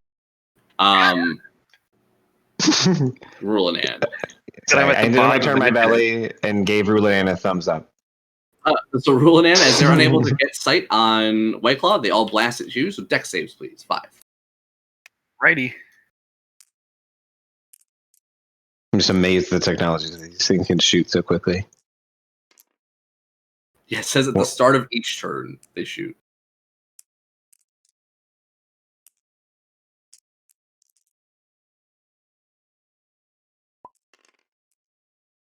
Okay. You are shot 5 times. Yikes.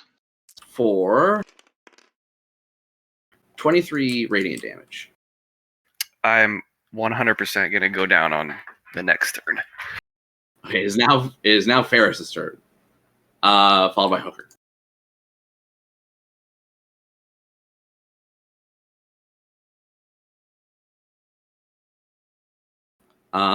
Unless Ferris wishes to do anything. Sorry, no, yeah. Ferris is staying outside of the room. I didn't command him to do anything. No problem. It is in Hooker. Hooker, at the start of your turn, it's going to be more shots into Rulinan. Rulinan, I need 5 more dex saves. So unfair. And it's a pretty decent dex save, too. It's not like insane. -1. Yeah. You have like a 25% chance to pass this. Woof. You have 1 pass so far. I need 3 more.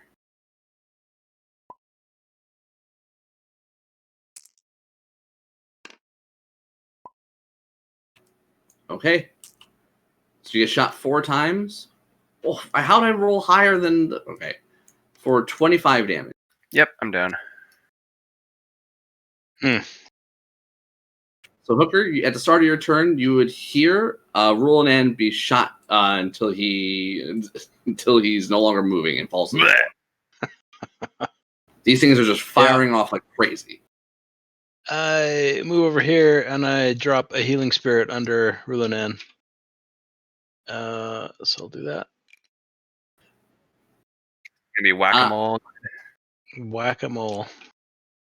Pop up and down, pop up and down. So I will give you a little bit of advice. They're shooting at the start of everybody's turn. That's only going to heal him at the start of his turn. Right. But so 5 of them are about to shoot him, even though he's down. Yes, because it's the only thing he can, or the only thing they can see. Do you have enough movement to move up there, use your action to grapple him, and then drag him out? You would move at half speed once you grapple him. I could thorn whip him out. Where'd you start your turn? It's hard times. Over here. You go 10, 20, and then you can go, oh yeah, because you're a dwarf, 25. So it would be 10 to move back. So yeah.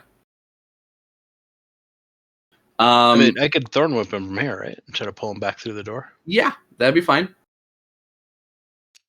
So I'll try that. He's prone, so it's with disadvantage.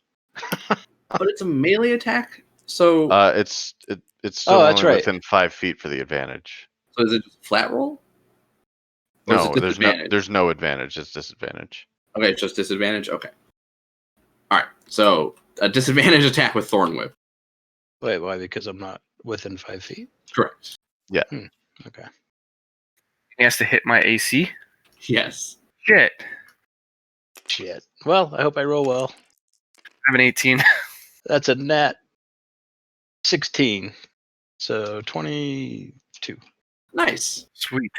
All right. So you take 19 and a 16. You take 2d6 piercing damage, which is trivial because it won't kill you, but it does force you to take 1 automatic failed death save, and you can be pulled up to 10 feet. So you can pull to the bottom of these stairs. Yeah. And then I have a bonus action. So I will healing spirit on top of him now. Hope that works out. Yes, that should be fine. I will continue my movement over out of the way.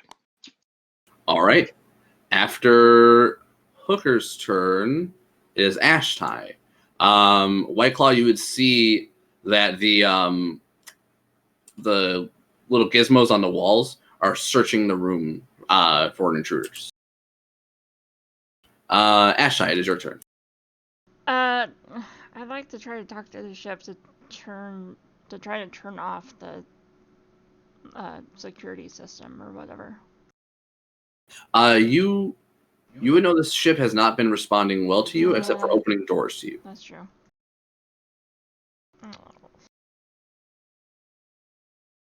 You believe you could attack those gizmos. Okay.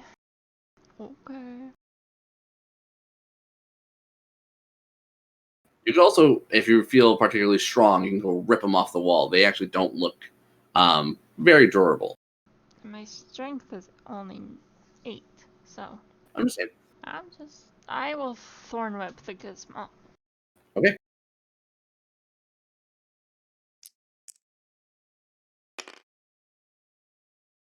Uh, 15 did it. 15 is going to miss. It's going to strike the wall near the small object. Alright. I will have Ty try to attack. Okay.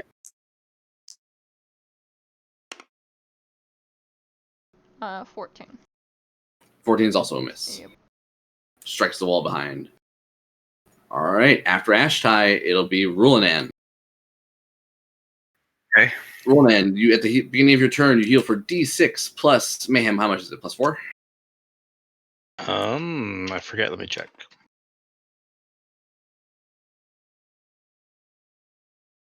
Oh, or sorry, it's no plus yet, right? Because you It's just the D6, right? Yeah, you're right. Because it doesn't have. I'm so used to having you have the unicorn out. That's my bad. The unicorn is out. Oh, yeah, unless he ran out. Yeah, no, I had him. He's downstairs. This week. He's got a 30-foot radius. Yeah. Mm-hmm. So it'd be a D6 plus 4. Yeah, that's right for the unicorn. And then everyone else gets plus 4 as well. 5, my level. Ooh, nice. Yeah. Let's see what's your wisdom mod. Is it my wisdom mod? Mm-hmm. It should be a D6 plus your wisdom mod, I think. No, the heal is just a D6. What for the unicorn? What's the unicorn's bonus heal from? Is it his wisdom mod or less? It's equal to my druid level, so 5. So everyone will be getting heals for 5 if you're down. Cool. So Rulanan, roll your own D6. Oh, I already plus 5. I rolled a 1. Okay. So you're up at 6 then. And it's at the start of your turn, so you can stand up and you can move, which looks like you've already done. Yep, I did a lay on hands on myself. Excellent. How much did you heal for? 15. All right. It is then going to be Aurello up next. If you want to run through the spirit, you can heal again. Sweet. All right. And then everyone would heal for another 5. Aurello is going to rage and charge into the room. 5, 10, 15, 20. And start attacking turrets with his axe. I assume he has an axe, right? Yeah. I think he is reckless fetish. I go reckless. Oh, you betcha. Good thing too, because that's a 2 and a 12, but the 12 is a 19. I would power attack though, because fuck it. So 14. 14's a miss. Oh damn. Second one, I will not power attack that. Should have, because I crit that one. That you don't even have to roll it if you don't want to. That is more than enough to destroy one of the 5 gizmos. I did want to roll, and it's 22 damage.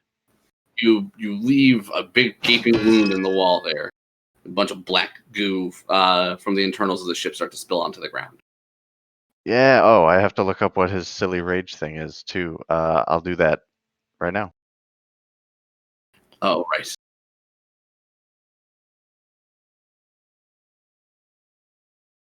Wild magic, D8.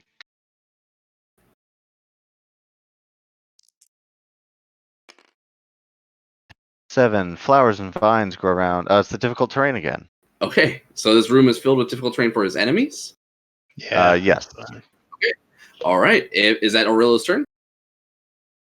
5, 10, 15. He will move to here to just be threatening. Okay. Then at the start of White Claw's turn, it'll be 4 dex saves for Aurilla. It's so bogus. I have advantage on all of them.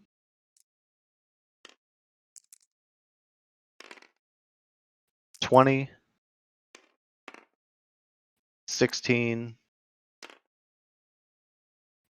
and 11. Oh, sorry, 4? Sorry, what was it? One more time. 20, 16, 11, 22. The 11 is only the one to fail for 4 radiant damage.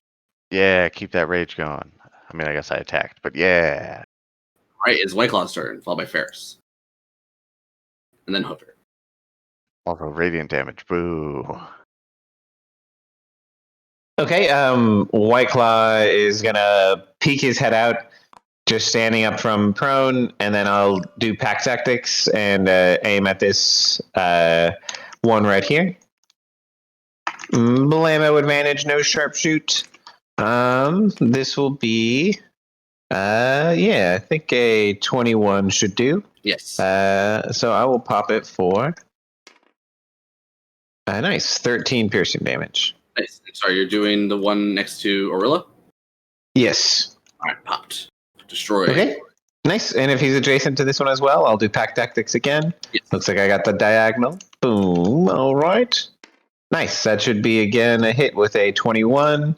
And then the damage is 10 piercing damage. Very nice. So 2 rapid fire shots from White Claw as 2 more of the strange devices down. All right, I'll take cover right before the turrets go off one more time, and shout at Aurilla, "You're doing great!" Aurilla, at the start of Ferris's turn, 2 more dex saves, please. And then it'll be Hooker.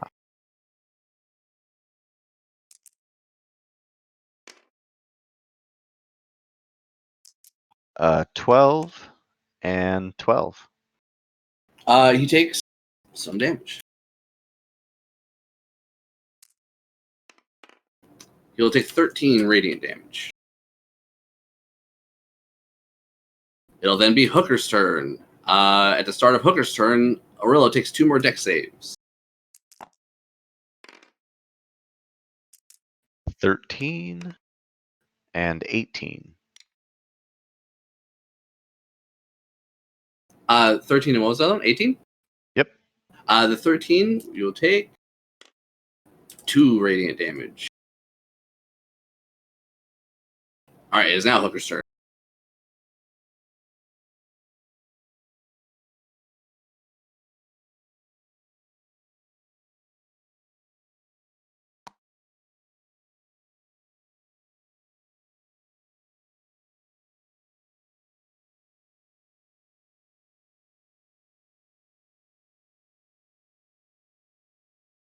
And I was talking without my mic. So I moved over here, and then I moved the healing spirit with my bonus, and I tried to, I don't know what the rules are, but I tried to cheese it through White Claw to see if he gets a heal on the way, and then move the... it disappears and then reappears.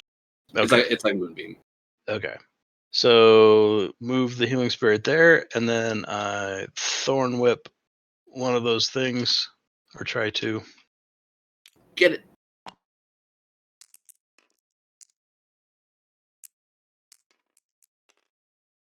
Uh, 20 to hit. That is a hit.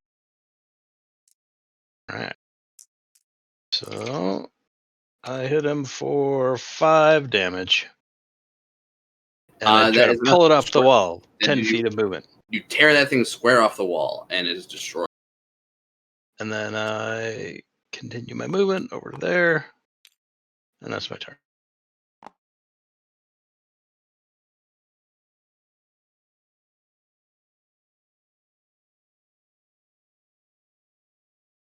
It is then Ashtai, followed by Rulanan. At the beginning of Ashtai's turn, Aurelio, please take a dex save. Yeah. This is ridiculous.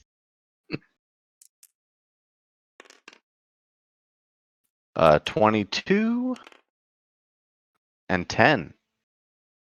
Oh, sorry. You only had to take one. That was my bad. The 22 is a pass. Woohoo. It is an Ashtai's turn. Alright, I will try to Thorn Whip the Gizmo. Natural 19. Hit. Ooh. 2d6 damage. 8 damage. You also wrap your whip around the strange device and tear it free from the wall. Yay. And with that, the room stops blasting everyone inside. The table would be smoldering from the radiant blasts that missed some of the nearby targets and struck it. So to cheese up healing, there's 4, so 20 healing for everyone, and then 4 of those 46s to spread around whoever needs it. Okay, I'm pretty good, so I don't need any of the extra ones. After things kind of calm down, I'd like to look at to see if that slug-looking thing was alive. Let me check it. Take a look.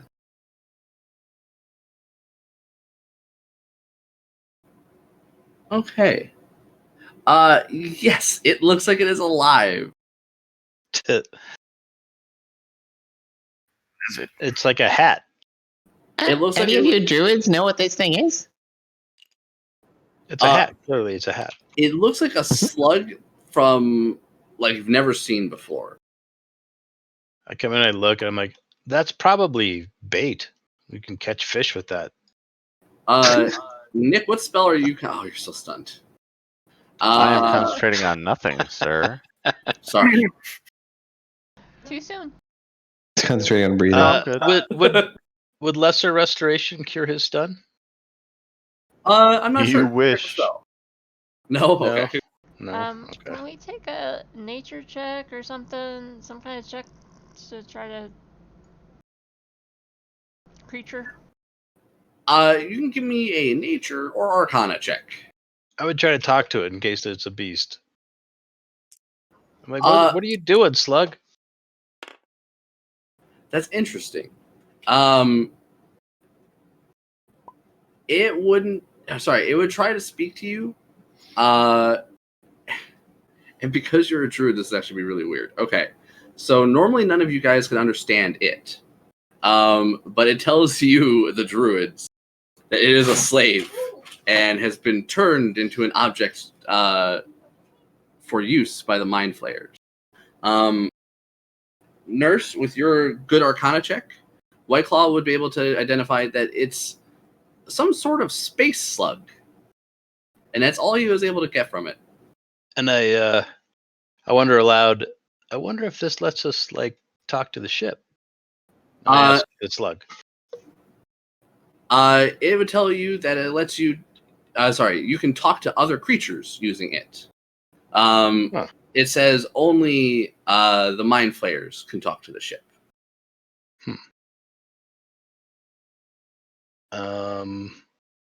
Interesting. So I would grab the hat and put it on the slug. Okay, it would be gross and slimy, but it would fit your head like a koi. When you put it on your head, you believe that it has some magical properties. Attuning to it or identifying it will reveal that. I would attempt to do that after however long that takes. Okay. So to attune to it would be an hour. To identify it would be someone having the identify spell. Does anyone have identify?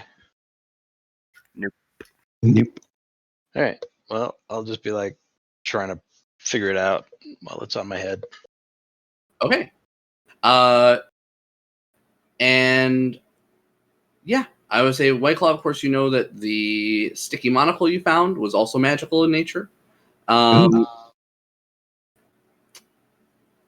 Everything else amid the clutter.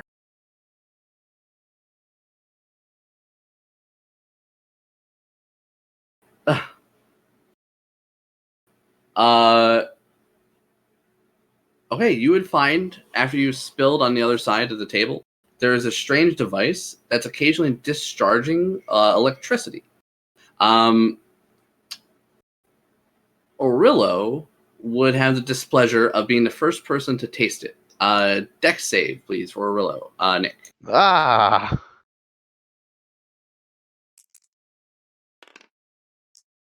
17.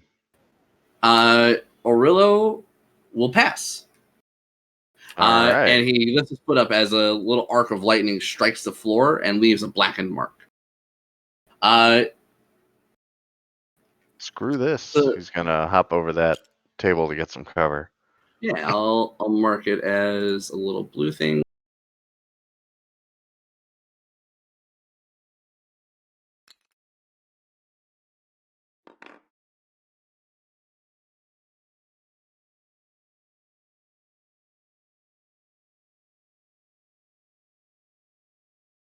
Okay. That is it. It looks like it's not discharging constantly. It's just periodically. Sometimes it just shoots out a little arc of lightning. The crystal sphere looks like a cryogenic stasis pod. There are others like it on the ship, but you have not found them yet in character.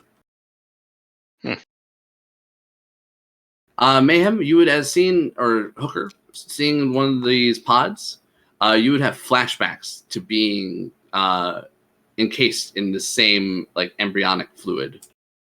Oh, yeah, I would tell everyone what that was like, and kind of shiver a little bit. Sounds horrible.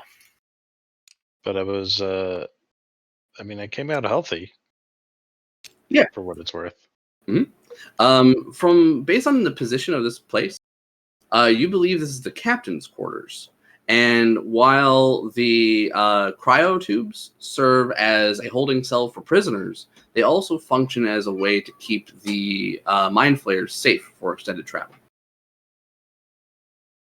We should make sure those are all empty or dead. Yes, you can tell that this one is empty. It just is full of fluid. Okay. Is the fluid worth anything? Probably to someone, but no one that you would know. Okay. It is a strange preserving fluid.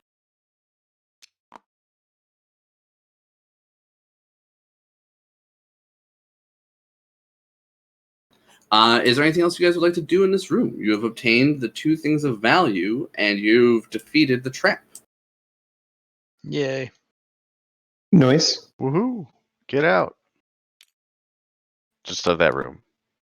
Mm-hmm. Okay, as you guys leave, you guys hear the distant zap of the strange device kind of firing off one more time and just striking some random spot on the floor. Did we go in the front area? Yeah, we should check this room. Or whatever. I know it looks like glass on the side, but I don't know if that's just on the outside layer or what. Maybe Ashtai can open that door.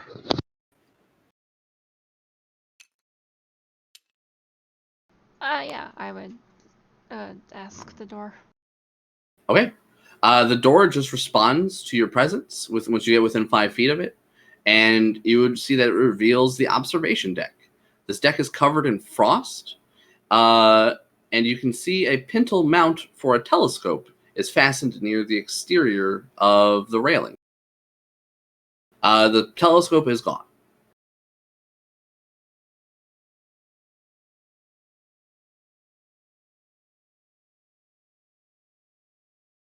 Neat, though. Mm-hmm. I think we need to check this back room and then the rooms in the bottom. Yes, there'll be the last 2 chambers left. If we want, we can go down into this one on the battle.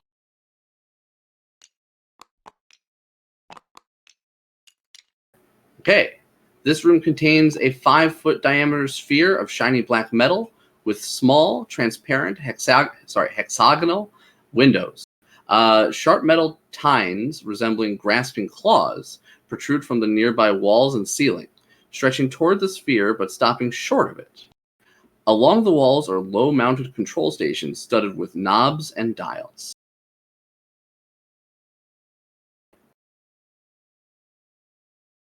Would anyone like to enter the room? Yeah, I'd be curious. Not I really. would look for guns on the walls. You do not see any guns on the walls. So Candace called me. I'll be right back. But I'd enter. Okay.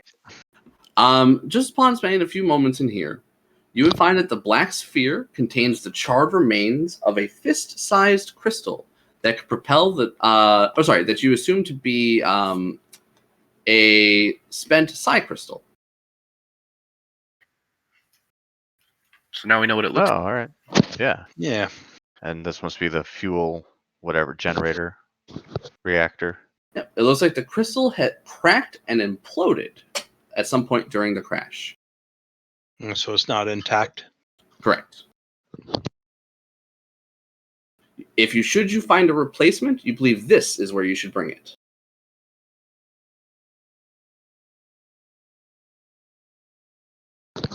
All right. Sweet. Okay. And the last room is down below in the cargo deck.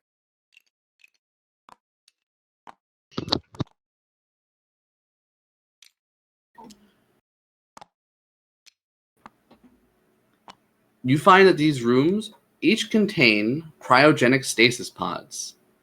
Each of the rooms has a 5-foot diameter, crimson, semi-translucent crystal sphere sitting in a low stand.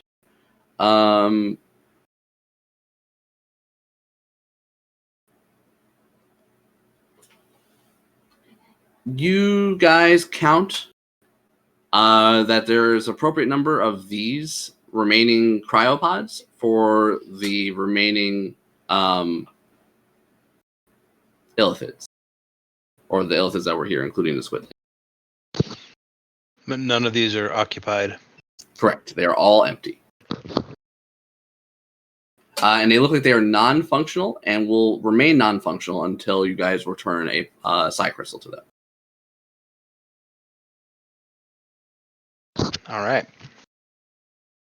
Excellent. Do we have any kind of idea, like how long until this ship is dead? Since I know when it crashed, I can tell what kind of shape it's in, maybe, with a check. So you saw essentially the guts of the ship were being worked on the battle deck where Ashtide's model currently is.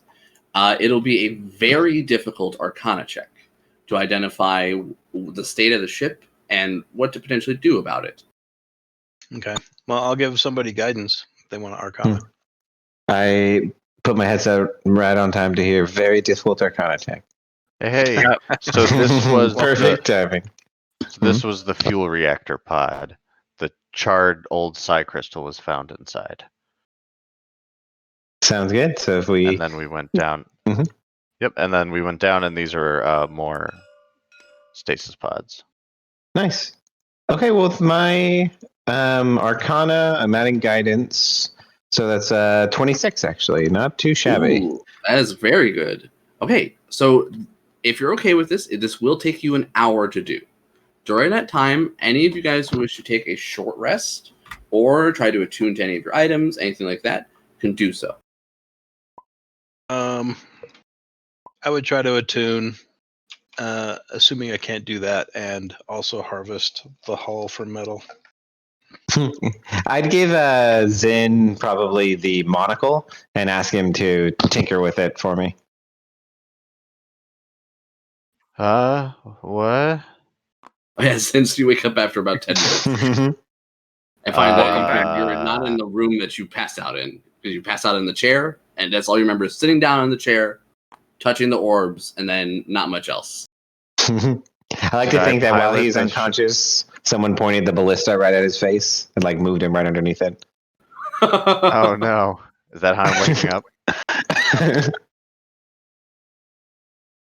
Let's go with yes. It's you're waking up. Okay. I guess I'm up here. All right. Wake up, dummy. I need you to look at this monocle for me. Ah!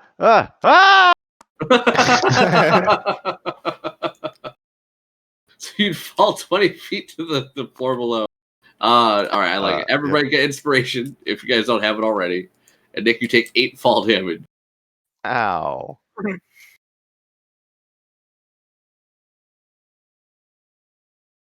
Oh, yeah. Sorry to startle you.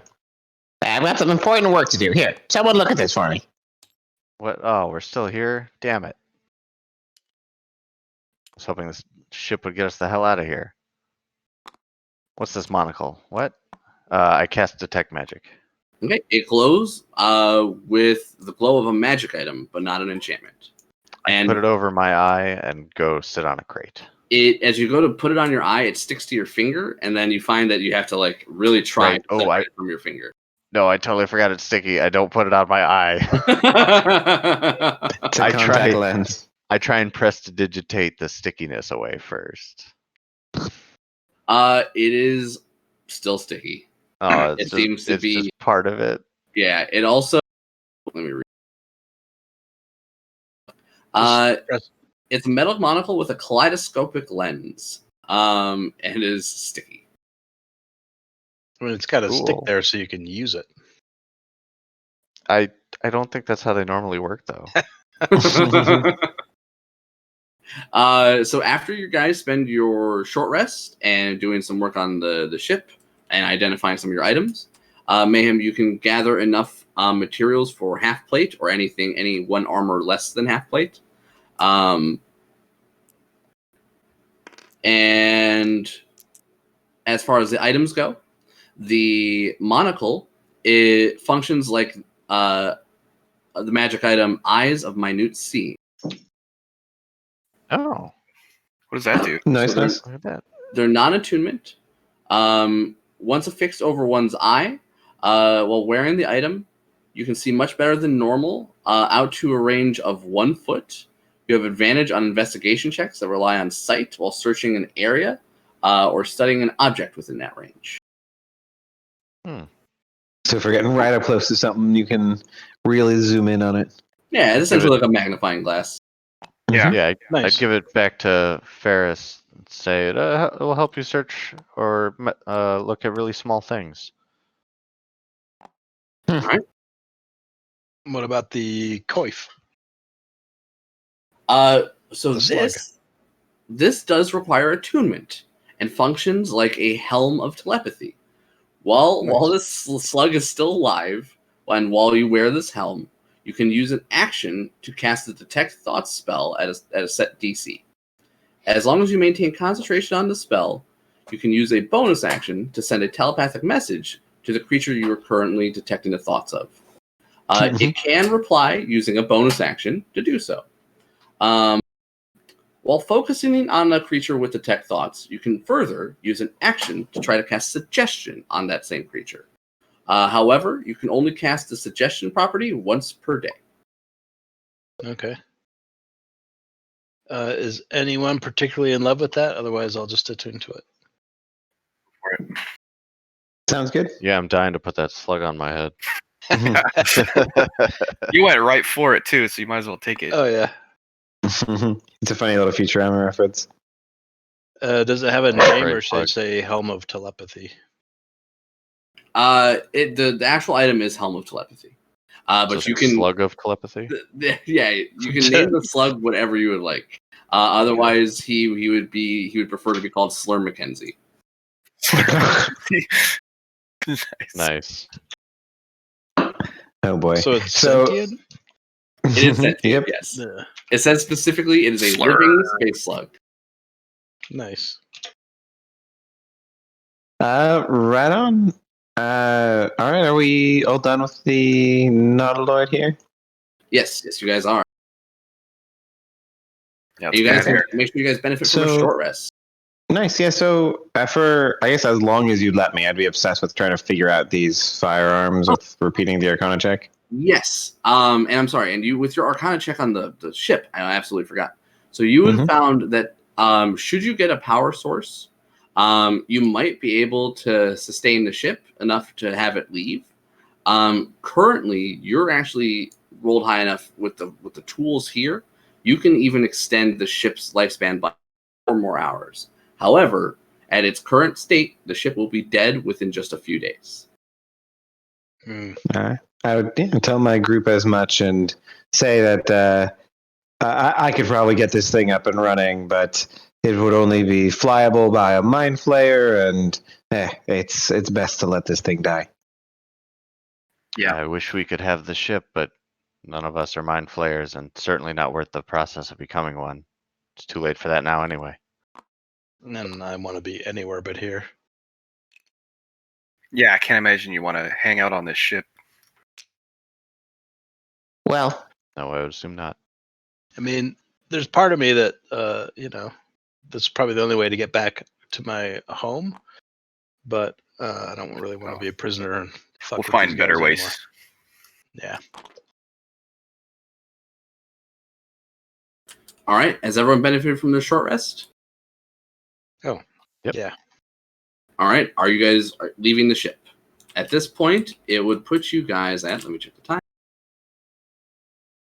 It would put you at about 1 in the afternoon. So it is still dimly lit for the next hour. All right, and we get our temps back, right? From you, Brian. Is that right? I'm sorry, what? We get temps, right? The temporary HP. Oh, yeah. You guys can So only on a benefit short from that rest? once per day, I think. Yeah, I think I have to do a long Ah. rest. Gotcha. Okay. Okay. As you guys are exiting the ship, you guys have to cross a familiar piece of terrain, and there you see something big is plowing deep in the snow, heading in your direction. Then a second one. Only their shiny dorsal ridge breaks through the snow surface. Initiative. Snow sharks. Where do you want us on this map? Crawlers. Put yourselves in the center, similar to where you guys were last time. You guys do not need to have your mounts over here. Your mounts can be safely away from you if you wish, or you guys could have mounted up at this point if you want. It's whatever you guys prefer. No, our mounts would be still away. And 'Cause everyone should they have were over here. 5 extra hit points to your max for the whole day. Also. Well, not everyone, just the 3 Oh, of us. sorry. Yeah, I keep thinking that. Yeah. You guys set Yeah. yourselves up, those of you in the middle here. I crit my initiative again. What a waste. Yeah, I would be behind you guys. Well, I don't know which way we're headed. We're headed this way. Okay. Arilla will be up front, assumedly. So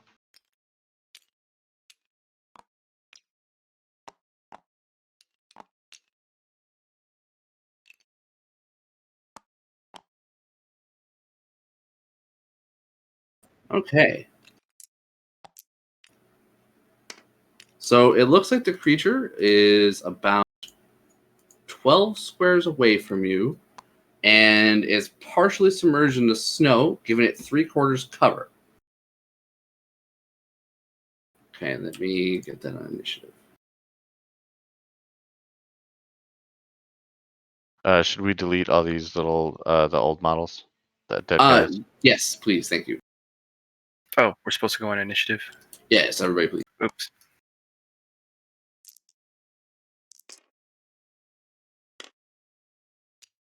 I'm going to back you guys up just a little bit so I can actually have them a little further That's away from you. fine.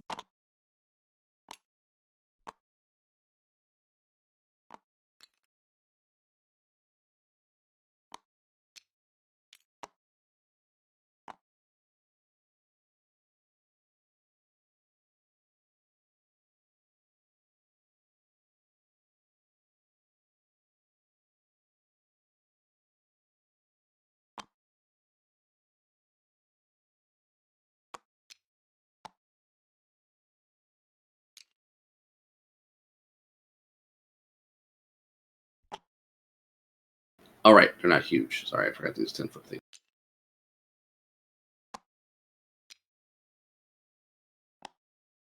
All right. We will actually be stopping here tonight with us coming up to our end time. Oh, yeah. I'm really glad I didn't die in there. I mean, it's not too late, but I didn't want to die with my brain being melted. I was Yeah. worried my brain was going to get sucked out of my head. That was going to be great. Mm-hmm. Oh, and Nurse, before we leave, do you want to gather the carrion crawler? So before we call it night, do we want to see gather the carrion crawler queue?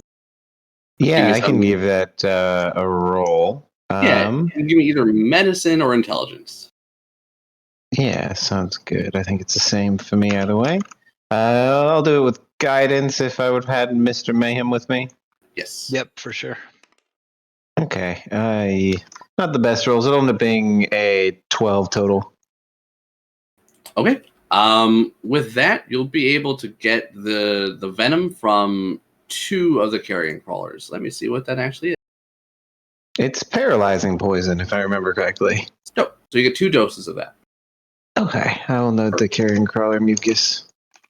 I remember there was a spot in the Undermountain campaign where they were like farming carrion crawler mucus. Like all the enemies on that level had their weapons specially coated with it and were super dangerous. Oh, was it the bullywugs? Yeah, I think it was. And then we went on a bullywug genocide that I actually felt bad about. Yeah, I remember that because it was super high risk, but they were shit because they were bullywugs. They have like +3 to hit or some crap. Yeah, but at the same time, the game doesn't scale that high, and if one of them gets you, then they all get advantage and start doing double damage. Yeah, exactly. It's an intense poison.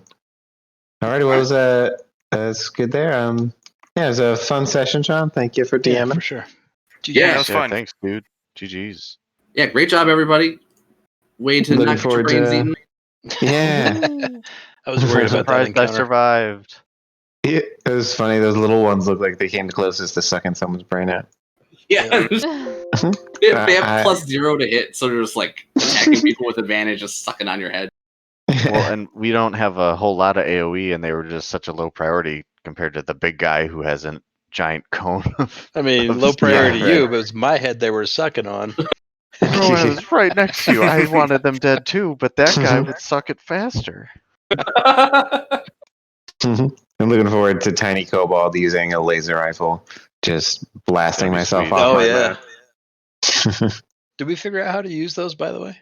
Not yet, I don't think. We'll have you take several checks at the start of the next session, Nurse. Just remind me. Honestly, over the course of that hour, you can take up to 6.